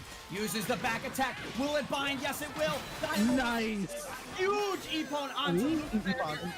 Hold on, the rocket. I'm good to see it. Wait. At enough time, I don't think, because Yeah, it wasn't it enough. does need to count before the timer hits 0. And there is some competition here in our top corner. And very solid performance here. Bonds the last game, putting on some very big and much needed points there to potentially push them into the top 4, which will move into our final bracket. But we'll have to tally up the scores to find out who gets in. But Jiro was second across the board. So I'm just going to say it now. Jiro's That's a in. guarantee. That's a guarantee. That's a guarantee. But the other 3 positions, I know that 4th place spot's gonna be real is going to close. be hotly contested here. Dynamo put on a really big game 3 here as well, ending 3rd this game without either bonus. So the scores here it's anybody's game for 3rd and 4th, I think. For sure, and it's gonna be real close. Well, let's see what our master wizard here has to say. What a series of games. I just want to, first of all, I just want to give a shout out to Dynamo for like that swat where he hits in the drone and the shark underneath the drone, but just completely dodges the shark. I was for sure he was done. Yeah, if you notice that scroll in time, you have like a millisecond to react. There's a lot of weapons that you can dash cancel away, and you won't touch the shark. The one thing you have to be really careful with it in certain situations, though, throw-yos, because they're not technically fully invincible on like that teleport throw. If you cross a shark scroll too early, you still get caught by it, and it's kind of it's a similar situation because you saw it happen with Yayan in game 2, but it's a similar situation to what happened with Snug back in the first Ninja God Invitational, where Snug had the throw-yo, and as they teleported, they got bound. So as the teleport commenced, they teleported with the bind when they were on going on a huge, potential huge comeback that game. It's a similar situation with any of the throw-yos in Warp Strike. It's crazy. All right, looks like we are currently tallying up the numbers. Please wait just a little bit. Wait. All right. We will wait patiently. Well, I mean, what I really also liked about that Group B was that up until round 3, that like those like 3rd and 4th spots for 3rd and 4th were just completely wide open. Yeah, there was a lot of differential in who we saw 3rd, 4th, most of those games. I agree with you, and I think that will change it's going to change who gets 3rd and 4th without question, because some people were more consistent than others just in overall points. Oh yeah. All right, and it looks like we have them tallied up. In 4th place, we've got iDynamo with 18,382 points. Ooh. In 3rd place, we've got Luke YT coming in at 20,009 points. Coming in Nice, at nice. 3rd place, over the literal skin of his teeth, got Bonds with 20,089 points. Oh my. Oh, wow. An 80-point difference there. Yes. And finally, coming in first in the group is Gyro with 21,768 points with that amazing board play. Yeah, Congratulations. the consistency of 2nd place absolutely put Jiro at the top there. Absolutely fantastic performance by all the competitors once again here in Group B. Surprise! Dynamo, you said sneaking into 4th place there. I mean, but when you look at the scores from the previous 2 rounds, Dynamo is actually placing in the top 4 like pretty much every time. Yeah. He was just Solid. basically sneaking in, just staying consistent, staying alive, and managed to pull through in the end. Where was Muffins at by comparison? I'm curious because they had such an amazing game one with that 6 E-Pawns. Muffins then- ended in 6. Unfortunately, the 2,700 in the last round really hurt them. They hate to see it, but they did a good. They did a good job overall. Looks like Yeah, they for their- needed about 5,000 in the last round to overtake Dynamo. Oh wow! Maybe so, like that- 5,000, 6,000 to overcome Dynamo there. that- Dynamo just had such a sick showing in the last round that really Yeah, that was some big plays by Dynamo there in the cemented last round them in for the sure. top 3. Yeah, because Yayon and Muffins 5th and 6th respectively. Yayon actually beat out Muffins, I believe. Let me do some quick counting. It's 15,207 to 15,124. Oh wow! So that's about Wow. I want to say about 83, if my math is right. Yeah, it's not a lot of point differential at all. There's an 80-point difference between 2nd and 3rd, and an 83-point differential between 5th and 6th. It's awesome. I mean, again, consistent play, super nice stuff. It just shows you that, like, at the top level, like, every round is just, it can go any way, and you really don't know who's gonna take it until we play that matches. No, you're right. But congratulations to those who did make it, and again, congratulations to all the competitors. I hope for future events, they reapply and show off the more improved skills that they may have, or just join to have fun. Some people just sign up to have fun. I mean, we had, if I'm correct, June, we had 85 entrants at least to this tournament. Yeah, that was as of the day before. I think we ended up around 90. Nice.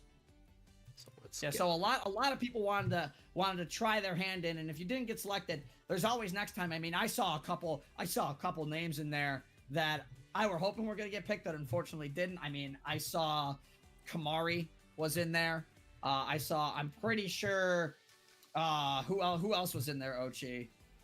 Off the top of your head, I know Kamari was in there for sure. I think Arashi signed up too. All right. Was it Arashi? I It don't. might have been Arashi. I think Arashi might have signed up too. I'd have to look at the list again because I'm a little fuzzy on it.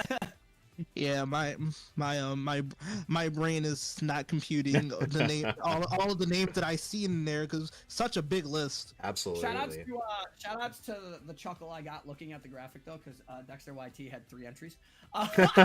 Yeah.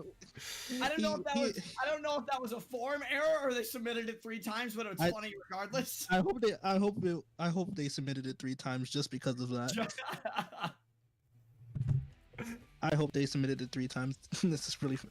All right, as Pretty we funny. get our finals contestants back into the final room, let me pull up the full bracket for you guys. And that is our finals. And where this puts your top 4 and my top 4, Ochi. My top 5, all 5 are here in our final. My top 5, all 5 are here. Let's actually pull that up and let's get the receipts. The receipts indeed. My top 5 are almost all my top 5.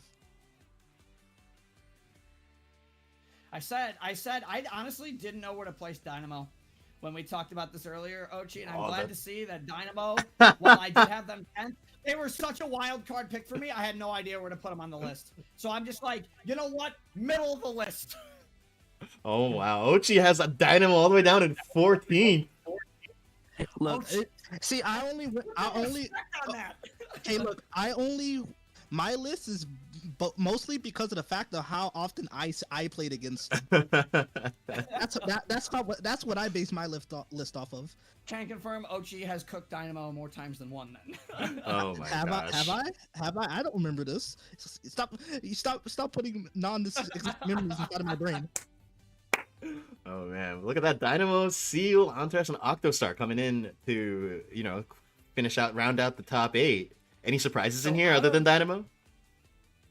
No, Dynamo was the biggest wild card for me. I think, respectfully, this list is very accurate to what I had. My top 8, let's see how many I had. I had Naza, Jiro, Bonds, and Teres, so that's 4.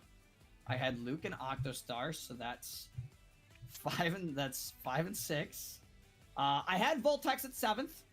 I am 7 of 8 correct on my top 8. Ochi got Luke down in 12th too, man. Hey, like I said, I only went by how often I've seen these players when I played. Okay. Let's look at our resident ENL professor. Look and see a 10 Shinhan got this. Luke in 2nd, but he's got Dynamo down in 13th too. The only person 10 was also 7 of 8. The only person he missed was Colin for Dynamo. And honestly, it's not even that fair because they had Luda swapped in for Colin at the last minute. So yeah, unfortunately, Colin could not make today. That might have changed. Yeah. It was Voltex in the top because no, it was Dynamo. So wow, look at that. So it's gonna be a wild top 8. This is gonna be a great top 8. My list is being updated as we speak.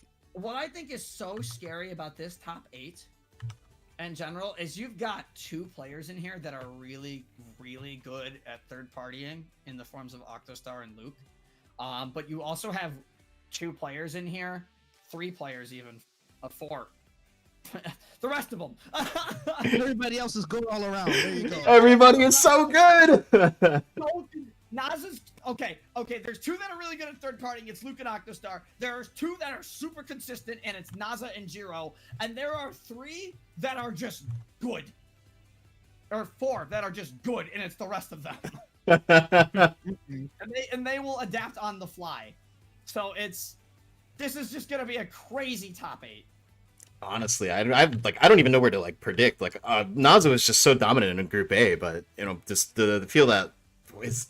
Group B, Gyro's gonna come in and what? At this point, anything goes. I don't really know who to pick. I don't know who to pick. I don't know who can win. Anything can happen. Yeah, our top 8 is anybody's game. We could be in for a surprise. We could be in for what we expected. I'm interested to see where our final lists rank with these 8 though. Absolutely. All right, so let's get a quick predictions for the top 4 here. What do you guys got? I have to put Jiro in top 4. Jiro, okay. I already got mine. I would say in any order, my instant top 3: Naza, Bombs, Jiro. In any 4th is anybody's game. Yeah, I think 4th is anybody's game. I have Jiro in there for sure. I definitely have to put Naza in there because Naza just showed that they're back and they're hungry for another title. 4th, as you said, is a toss-up. Wouldn't be surprised if we see Luke or Octostar in 3rd or 4th place. I really can't think of who's going to be a weak player in this line. Yeah, they're all such strong players. It can literally go any of their way. Like we can see Naza take first. We can see Dynamo take first. We can see Octostar take first. It's literally up to anybody. It just all depends on how luck favors them. All right, I think on my predictions here, I got Octostar first, Naza second, Gyro third, and Bonds 4th. I think Octostar's gonna come in and take it. I think Naza and Gyro both very strong players, but I think they got a little bit of target on their heads from the first 2 rounds. So I think especially Naza. Especially Naza. Especially Naza and Jiro. It'll be it's definitely gonna be an interesting couple games. And June, before we actually get into the games, are we doing what's the situation here? Is it best of 3, best of 5? This is another best of 3. We are going to play 3 more rounds. They are going to be, the first round will be at Eagle City, the second will be at Sphinx Valley, and finally we will close it off again in the WNA Academy. WNA Academy. No Croissant Arena in this tournament. Now we had that last round, so we wanted to give a few more of our stages. Last time we didn't have Riverdale, so this time we wanted to put a spotlight on our London stage. Absolutely. Shout out to our EU players. Shout out to the EU players indeed. And if any of you guys are watching, thank you so much for staying up this late at night and joining us. We really appreciate you guys. You know what? Snug's probably still up. It's only about 9:40 where he is right now. He's probably still up watching this. He better be here. I mean, we got big plans for Snug coming up. But all right, anyway, it looks like all our players are loaded in for the final round. So let me pass it off to J-Man and Ochi. Please take it away. Let's get right into the game. Already off the bat, We hopefully. I see Aquastar on cannon again. Will I they don't- actually pick it this time? I don't know. I don't think we're gonna. I think we're gonna be seeing some weapon switches. Yeah, because- they're probably gonna switch at the end because they don't want to, they don't want everybody to see what weapon they're gonna pick. Probably. Yeah, I'm not gonna be surprised if NASA stays extreme motor for all 3 of these games. Ochi, Jiro's gonna play board all 3 of these games, no questions asked. I don't think he has a board to play with anymore. No. Oh wait, there it is. There it is. Magically appears because it does. So we'll have to see what the rest of our competitors are doing, but at least we know Jiro will be on a board here. But again, Jiro. Also, Snug is right there. Snug is in the chat. Hello, Snug. Hello, Snug. How are you doing, buddy? I'm taking notes and looking forward to seeing the results. He says. So I hope everybody's taking notes at the game and seeing where our game lies in the meta right now. Because I honestly think, like in terms of this game's meta, I mean there is a huge difference between our Eastern friends over and our Eastern and international friends over in Japan. Oh yeah, our meta is our meta. Our meta is completely different from their meta right now, from what I've seen at least. I see a lot more. I see a lot more super strength strike play over there. Yeah, I haven't. That's the one thing I haven't seen in our meta in a while, because obviously, DGM is just so heavily used there. But I wouldn't be surprised. I would like to see, though, going forward, I'd like to see kind of both sides of the international community's meta, or like all the international communities. I'd like to see such a similar meta. We have it in other games that a lot of us who are in the chat probably play, and even us here on commentary probably play. We've seen similar metas develop in other international communities. It's interesting to know that Najala's metas are so different, and it's really hard to figure out which meta is better because they both play vastly different roles. Agreed. You can probably if I don't know if you follow some people on the JP side, but you can clearly see that they favor like different weapons a lot more than we do. But outside of that, let's get started into the game. We see Luke on Popeye here. Aquastar on Spinner. On Spinner of all things, on Eagle City? Froyo Spinner as well, so they are going to be doing the washing machine combo. It is a staple of the weapons, as Bond's already looking for a fight. Who did Bonds get with that? It was Jiro, and Jiro is going to be the first to fall as Luke comes in and cleans up Bonds. How did Bonds get that early bind like that? No, it had to be Master Change. Ain't no way that wasn't Master Change. Yeah, I'm genuinely shocked at that as we take an early... It was not Master Change. It was semi-master, actually. Something we haven't seen in a while is Dynamo also using Fiery Raid Extreme Motor is going to prove to Naza, at least in that first fight, that I am the better Fiery Raid user, as Naza is going to fall to Dynamo. And now Dynamo looking for another fight down in mid against Seal is going to not be able to secure the drone. Seal is going to sneak away with that, and Dynamo is going to switch fights here, as Turnabout Guard will save Naza from being bound here, but unfortunately it will not save his life as Seal and Antares are fighting. Oh, what a counter! For that there. Did Seal cancel overpowering wave early? Because he did. Seal took a little bit of gum damage there, as a tornado for Antares is not anybody early. I'd never seen him with a tornado like that in a long time. Oh, nice guard by Jiro there, but unfortunately Jiro gets punishing bladed immediately for that in the back by Seal, and Bonds saw it. Bonds is out, and unfortunately seems to be struggling to find any really like foothold in this game, at least at the moment here, as Naza knocks away Seal with a break attack. Seal taking a little bit of burn damage, and Jiro's beast is active. Ooh, we're gonna see what he does with this beast. Oh, but he gets hit, but the S-Blast comes in, and he takes the drone here, but he gets shredded by that tornado by Octostar. Yes, indeed, there's Aquastar holding a solid 6 right now, moving up the 5th. The washing machine. Oh, but Antares was ready for it there and was not able to get bound. And I honestly think Turnabout Guard saved Antares' life there, because it seemed Turnabout Guard just is before that definitely hit. Turnabout Guard in Battle Royale is a must-run card. That defensive gum damage reduction is huge. It's just a must run in general now, honestly. That should be always run in any game mode. Yeah, gum damage reduction, especially in a BR setting, is incredibly important. As you know, Again, we talked about it a lot throughout the stream. Third partying is big. Not being able to be bound to not be third party with an Epone is a better situation than if you're just third party with a KO. Indeed, you are right, because third partying at this point can make it can make or break a game for somebody. As you can see right now, as the third party is about to happen right now, with Punishing Blade in the mix, looks like still cannot catch anybody, but we're gonna see the Blazer right here coming out, but Dragon God Motor comes in, DGN comes in and gets the Epon. This should be an easy another Epon. Huge play from Luke there. Another easy Epon for Luke. Massive Epon from Luke there, especially to win that parry fight there. Ooh. Oh my god! Oh my god! You have to do it to him! That Dragon God Motor is such a big play. Oh, but he gets caught by this ring chop, but he gets third party, gotta get into the bind, the Dragon God Motor again! No, And the armor saved him, but he still gets hit. Right, Bond's ring chop of all things as well. Bond's armor came out at the perfect time as Bond comes in. Bond looking for a couple Epones with Piercing Mixer. Something we haven't seen a lot of. Luke gets another one on the Bond. Luke says, I'm back for revenge. He's not happy about He that. said, I took that personally. Oh As my god. Game 1 comes to an end. What? Yeah, Luke popped off. Luke Crazy, popped off. dude. Luke popped off, but I believe he has Epon Master.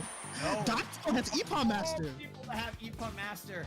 It is Dynamo and a very solid top 4, but not entirely a surprising top 4 there. Like I said, anything goes. Anything goes with this group.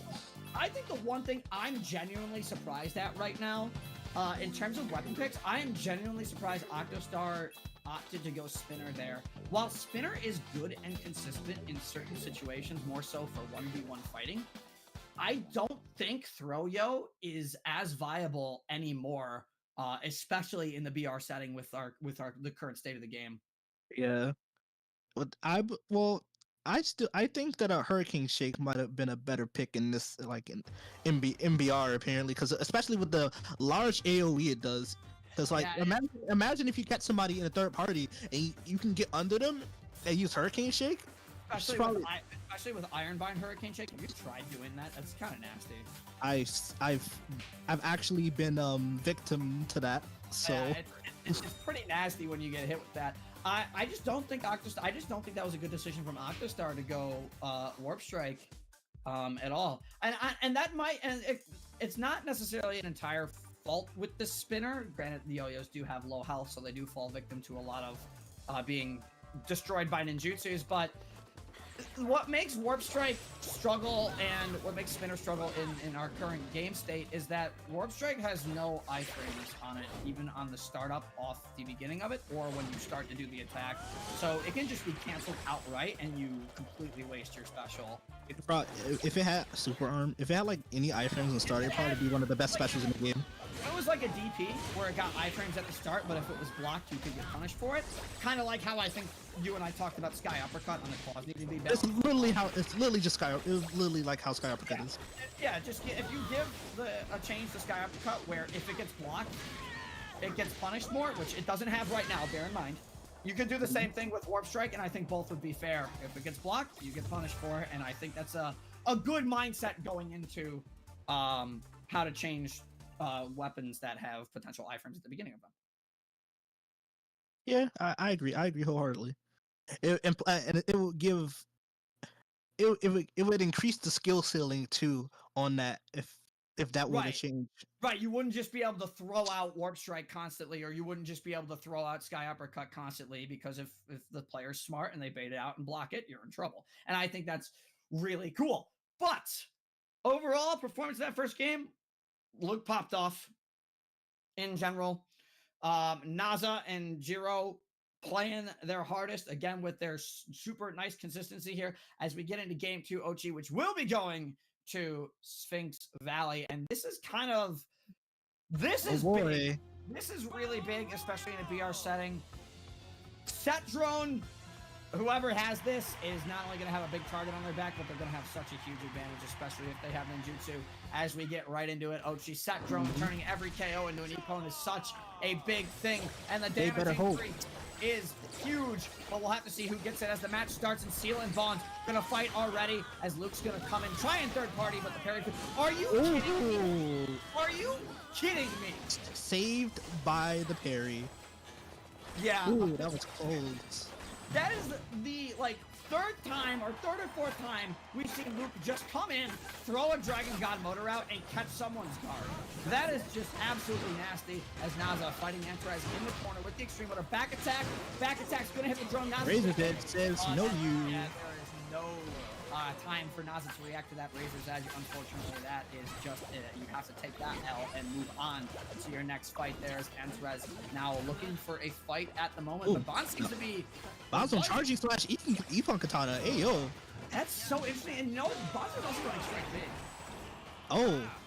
I didn't Is Bond's running strike big 2-edge? He's... if Bond's is running strike big 2-edge... Oh, no. Oh my god, that was, I was gonna say, man, I strike big. What pairs off with that right now? 2-edge, because if you don't know anything about 2-edge parry right now, if you're running 2-edge parry and you get into a parry fight with someone, you cannot dash out. What a catch! Oh man. And got the drone off of it for Jiro there. Seal gonna miss the final hit on the drone there as Antares. The Bond's coming in with the charging slash. Oh, that was just such an there goes Bonds, this big strike big. That was such an easy read for Bonds though, and I think Bonds does have enough energy maybe to craft big weapon again. Might be one short. Actually looks like they're one energy short at the moment. Yeah, they have to be one shot. Yeah, they're definitely one shot. Hey! Charging slash steal, but what a steal! And then the dash out, smart, going back in, initiating back in with the charging slash, getting back out, smart. This is some good movement tech here. Trying to do his best at third party, but fails. It gets slapped away by Luke. Dragon God motor extended the length of the hitbox. It killed Antares and Bonds there. I don't know how I feel about that one.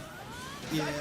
I feel like Bonds maybe should have lived as Luke comes in with the horse and is not able to pick up Jiro there as Naza is able to secure. Did I say Luke came in with the horse? No, Naza. His worst nightmare there. I don't know if you noticed, but the sat drone is out.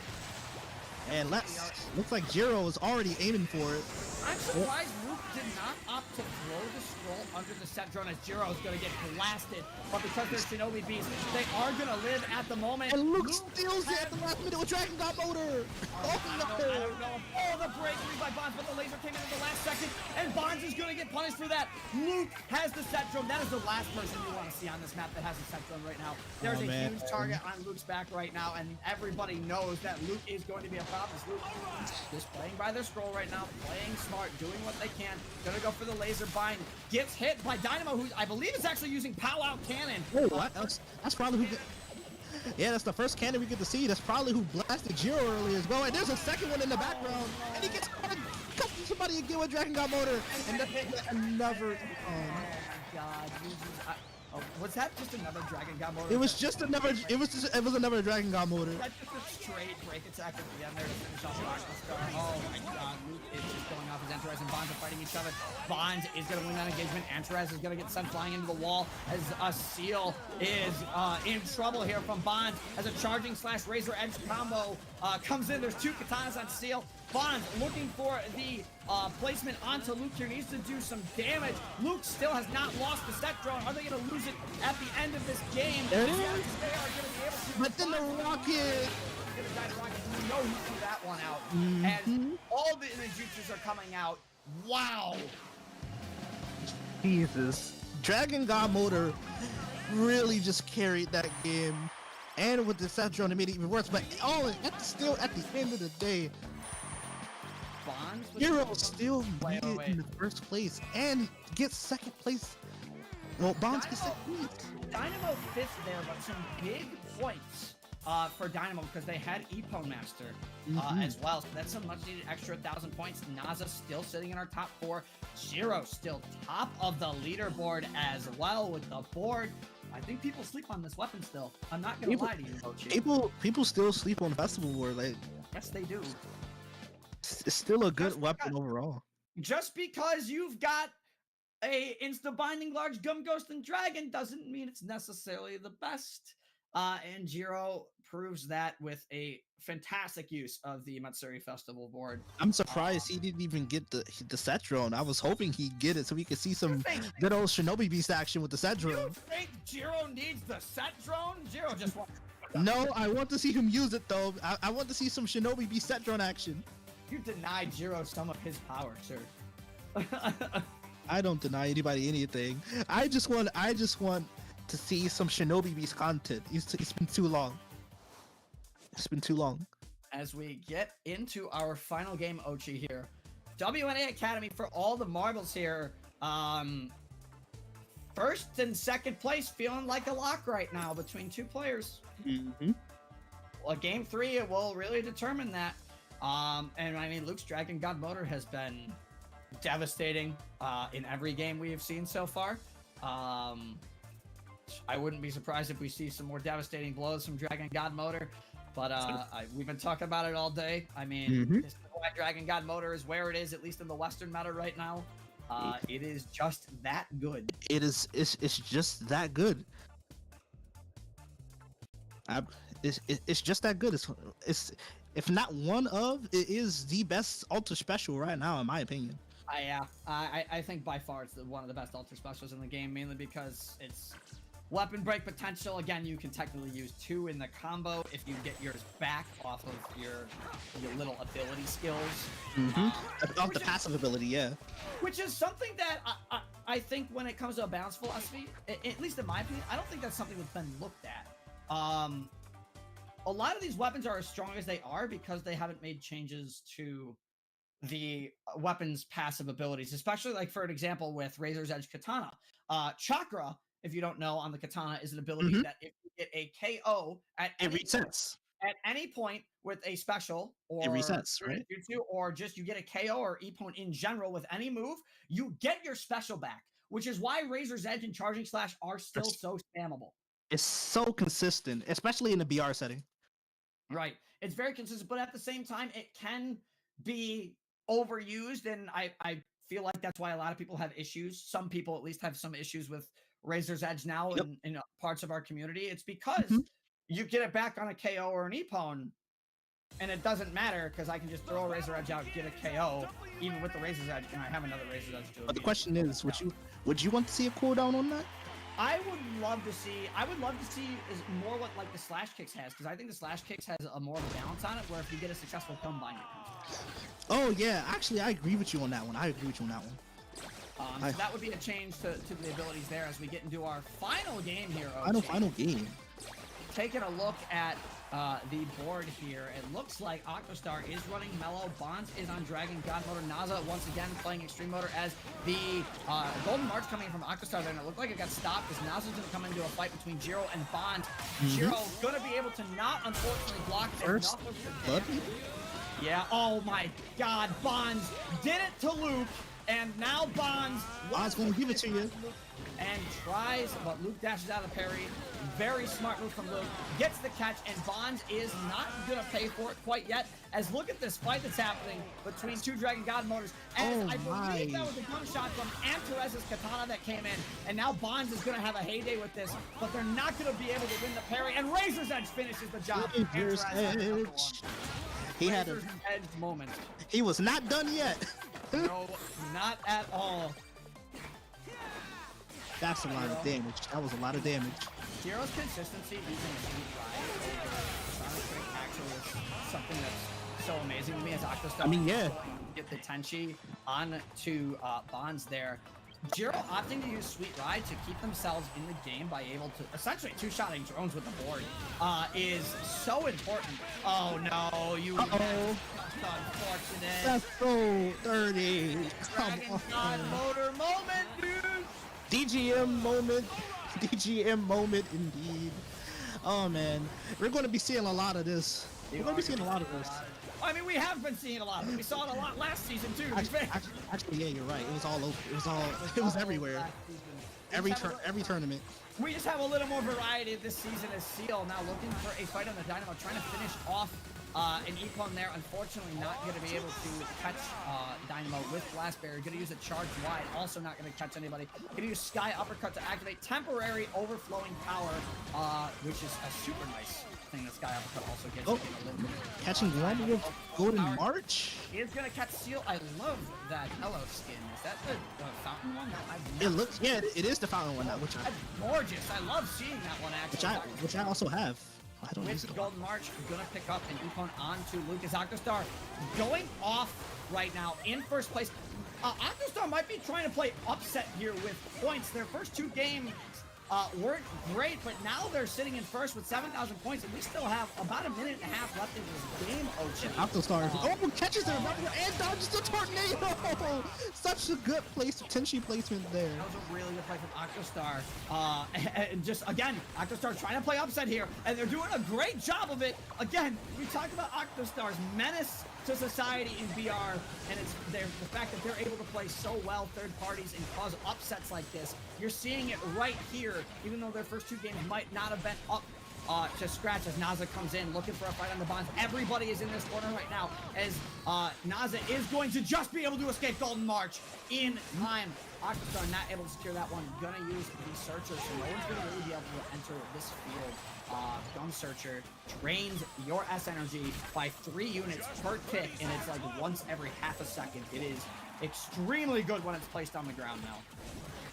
It's so good now. I love the change to that. It was a much needed change. I'm glad it got it. Because we were talking about it this whole time, and it finally got it after so long. So I'm happy. But here we come, the last 10 seconds here. I think the board is not going to change at all, but let's see what will happen.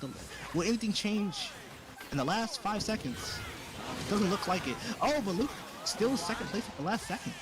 Look like they're gonna try and get a Jonas. Naza gets sent flying to his demise at the end of the game there. And for the first time today, Naza actually played a little bit of a struggle game there, but I don't know if that struggle game is necessarily gonna be enough to hurt Naza that much in the rankings. Antares, though, gonna be taking Epon Master and moving into second place. This third game here, huge upset in more ways than one. I agree. I wasn't expecting this to end out how it did, but like you said, it's gonna come down to how things go on the rankings. Well, yeah, Jiro, obviously, I mean, he's a shoo-in. Absolutely a shoo-in here. Yeah, he's been so consistent. See, I believe it was first, third. First, third. Or first, second, third, because I think Luke took first down Sphinx. But Jiro's consistency should easily get Jiro a top 4 spot. Naza's consistency as well should do the same. This last game that we're looking at right here might hurt him a little bit here. Luke's game, 4th place consistency with Luke there. Shouldn't be too much discrepancy in the rankings because Luke played very consistent throughout the first 2 games. Yep. Octostar pulling an upset for this one, though, and that's going to be something to watch for because while I don't think it's going to be enough for Octostar to play in the top 4, she's gonna be high. She's gonna be up there. Mainly because of some lackluster performances in the first couple games. It's going to be how does this game affect the overall rankings?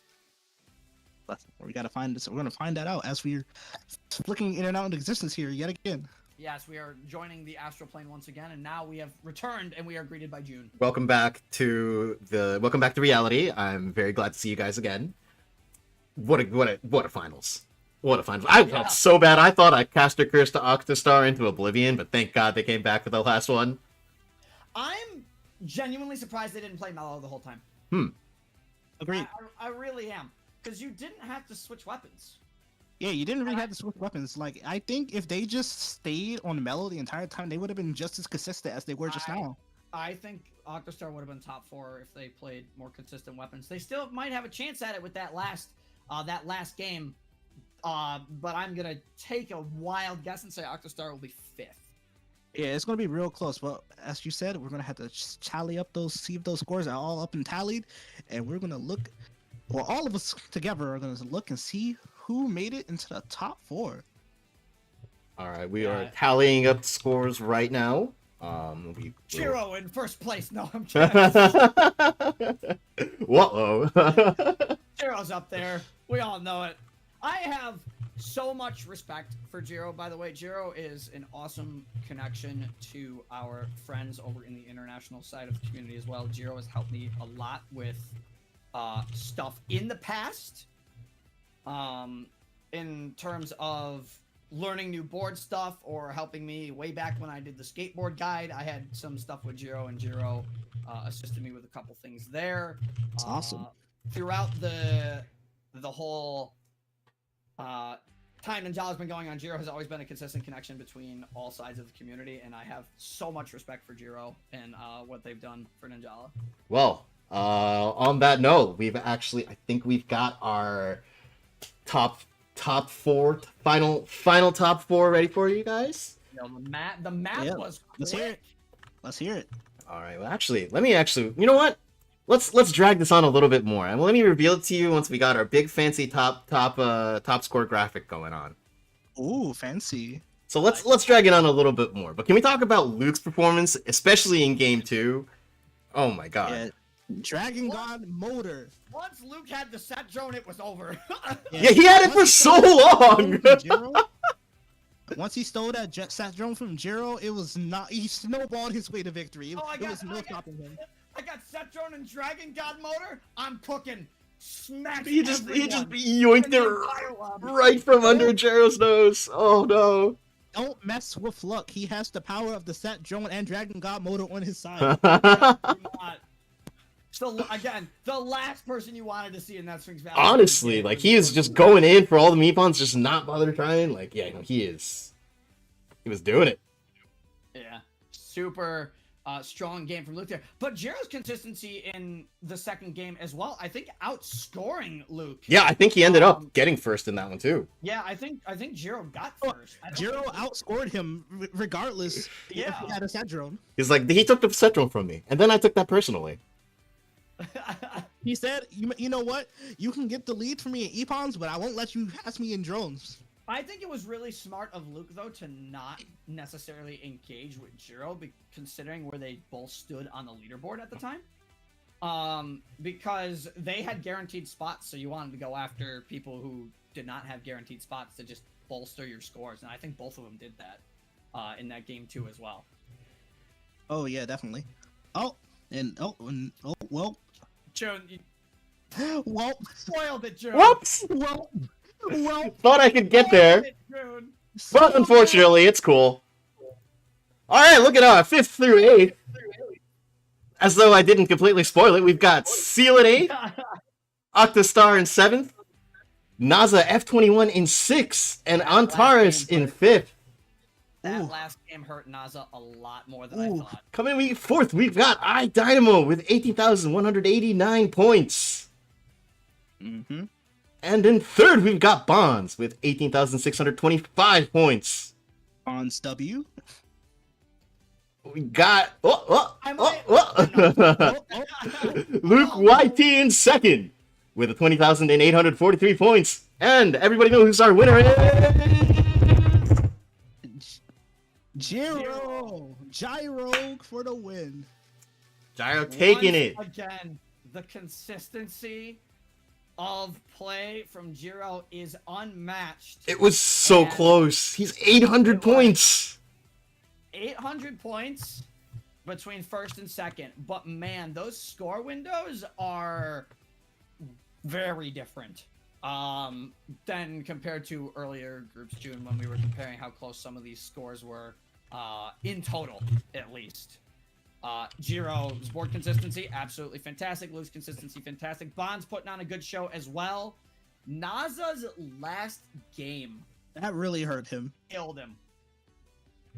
He was, I think, 3rd and 4th, games 1 and 2. That last game is probably the reason he did not get 4th. And it's really close, too. Another 800 points. It's really close. Yeah. But good games to all Dynamo. Being the sleeper pick of the top 8, putting on a show. They should be absolutely proud as well, taking that 4th place. I would not be disappointed in the slightest.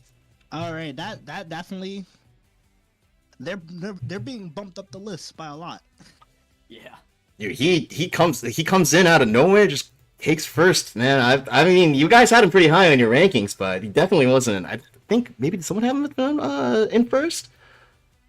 I don't think anybody had Dynamo. You had Gyro in second, so I mean. I had Gyro second because I thought Nazu. I mean, Nazu was back. He was looking good. It was just that last game that hurt him. Just missing out on that top 4. Yeah, he was so close. If he could have done any better in that last game in WA, he probably would have he would have probably just took it over Dynamo. All right. Very impressive. Luke cannot be understated how solid of a player they are with Dragon God Motor. I would be interested to see if just by chance, if at any point Dragon God Motor gets nerfed into the ground, what Luke would pick up and still stay as consistent as they did today. And that's because we all know Luke for Popeye right now. Mm-hmm. But in the off chance that DGM gets completely reworked, what would Luke do? This is a question that I think a lot of us can ask ourselves after today. But I still hope it's a performance like this from Luke because that was very impressive. Oh yeah, and just to let you know, Jiro is like the only person so far who has won multiple official Gun Gold tournaments. True. So far. Has Jiro joined? Actually, yes, I was about to say. We've got an interview with our first place winner, Gyro, coming in as soon as we can manage to get him into the call.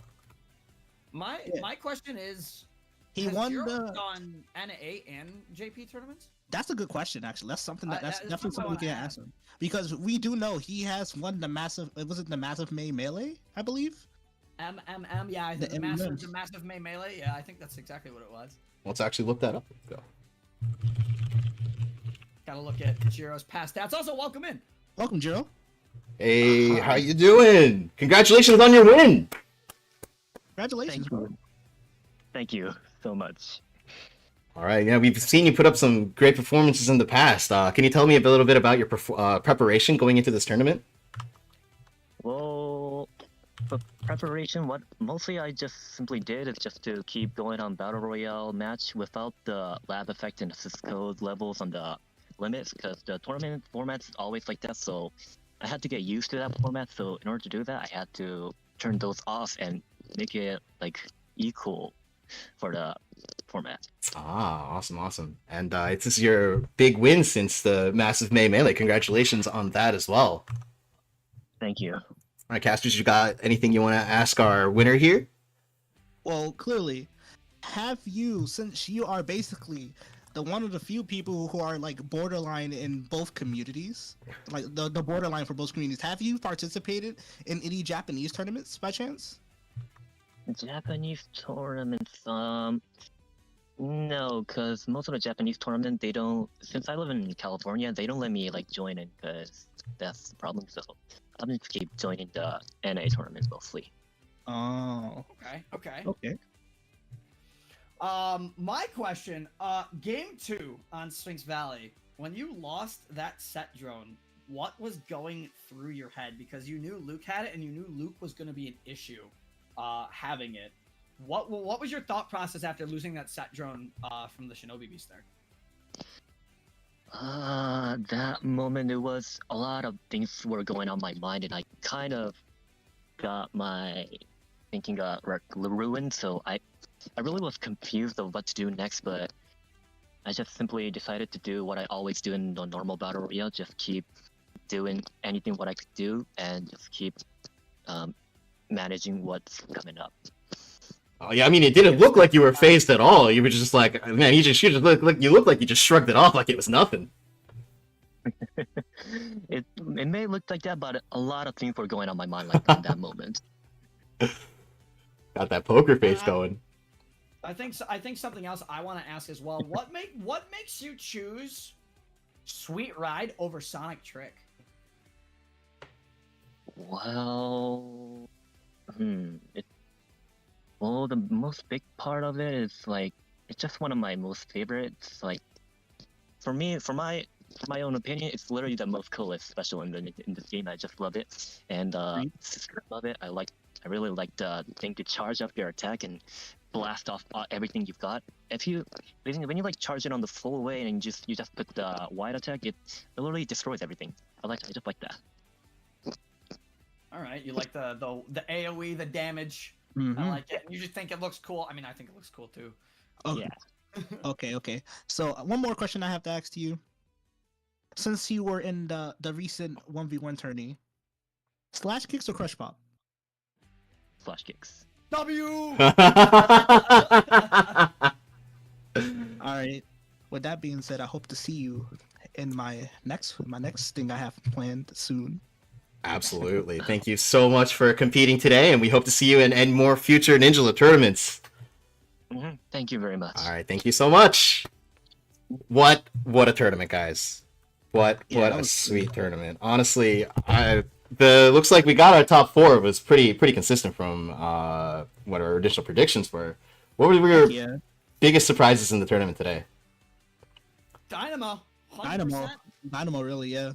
100%. Dynamo came to play with high tempo beat, something that is honestly in the current game state, it's not the best, but it certainly gets its uses with the damage increase, and Dynamo proved it with some very, very solid sound hammer play on multiple fronts with that. So that was a huge shocker there. The other shocker, I think, was Octostar opting not to choose Mellow for the 3 games and switching to go to other weapons. I think that hurt them in the long run, and I think they easily had a chance at top 4 if they played Mellow all 3 games. Yeah, because that is more or less their best weapon. Yeah. They tried to metagame too hard.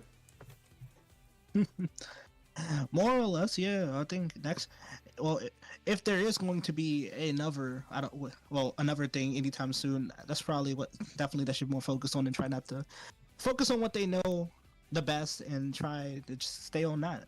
Because like as we see people just stay on the weapon that their tried and true weapon. As we saw Jiro always stay on board. We saw Dynamo stay on Soundhammer for most of the game. Naza stayed on Extreme Motor. Mm-hmm. Everyone played the weapon that they were most comfortable with going in, and they didn't want to change it. And that's, I think, a good mindset going into things. As you said, June, if you metagame too hard, you could hurt yourself. You'll hurt yourself in the long run. Gotta stick to your own game plan. But it's funny, Ochi, that you mentioned what's happening next, because, well, the Ninja God Invitational, for the first and second ones, we're actually planning on feeding them into the next tournament, the Ninja God Invitational Anniversary Showdown. And it's almost June. It's almost that time of year where we get to Ninjala's birthday on June 24th. We usually have a big stream for you guys. We're gonna have another one this year again. Included in that stream, we will have the Ninja God Finals for this part of the year. The top 4 from the first Ninja God Invitational and the top 4 from this event will face off in a special tournament on Ninjala's 3rd anniversary.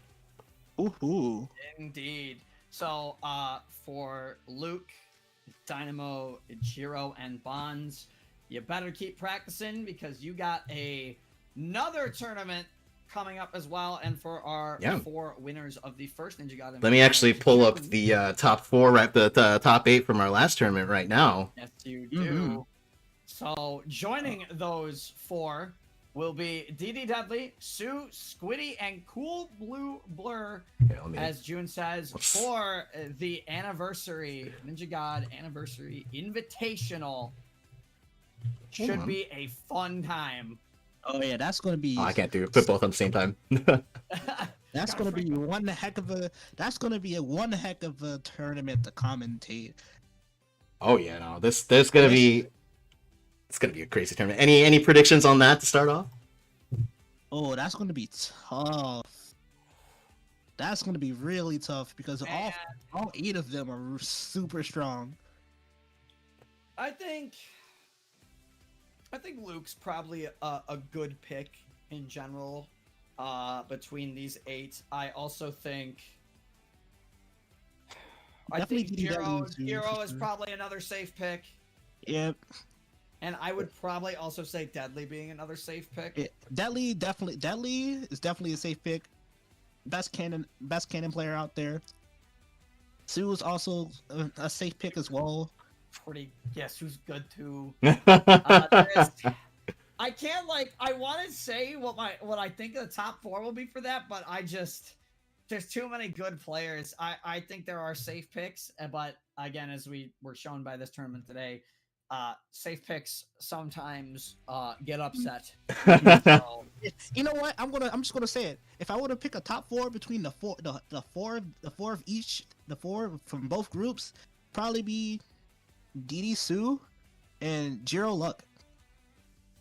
yeah, I can get behind First that. and second for each. Pretty safe. Pretty I safe. think I can get behind that. Honestly, I want to throw Squiddy in there so bad though, because Squiddy's such a consistent caliber Yeah. player. yeah, she's been really consistent with not Popeye, but Cerberus as well. So I really hope that she does not let up with that. So All right. I well, just can't wait. I think that's about all the time we have for today. Thank you guys so much for coming in today to watch. Thank you. I know you guys are busy, with other adventures as well, but, thank you very much for coming by to see us crown our second Ninja God Invitational champion. Congratulations again to Gyro. Hope to see you soon in June to, maybe defend your throne. Mm-hmm. All right. J-Man and Ochi, where can our viewers find you? You can find me at Wonder Ochi on Twitter, or you can see me in a few minutes as I am about to fulfill a promise that I couldn't do a couple days ago because if you saw my post, I did a little. I told the Ninjala community to post some cool and funny clips, so I finally want to get that over with because I've been busy for the past couple of days. Over at twitch.tv/ochisama_. And you can find me here on Twitch as well at CAJman777, on Twitter at CAJman777, and also on YouTube at CAJman777. My name is consistent across the board. If I have one, it's probably under my name, and it probably exists. So you could probably find it. There it is. You heard it from them first. All right, guys, what a tournament. Thank you to all our viewers for sticking by, and let's get our greeting. Are you guys ready? Yes, sir. All right, 3, 2, 1. Ninja!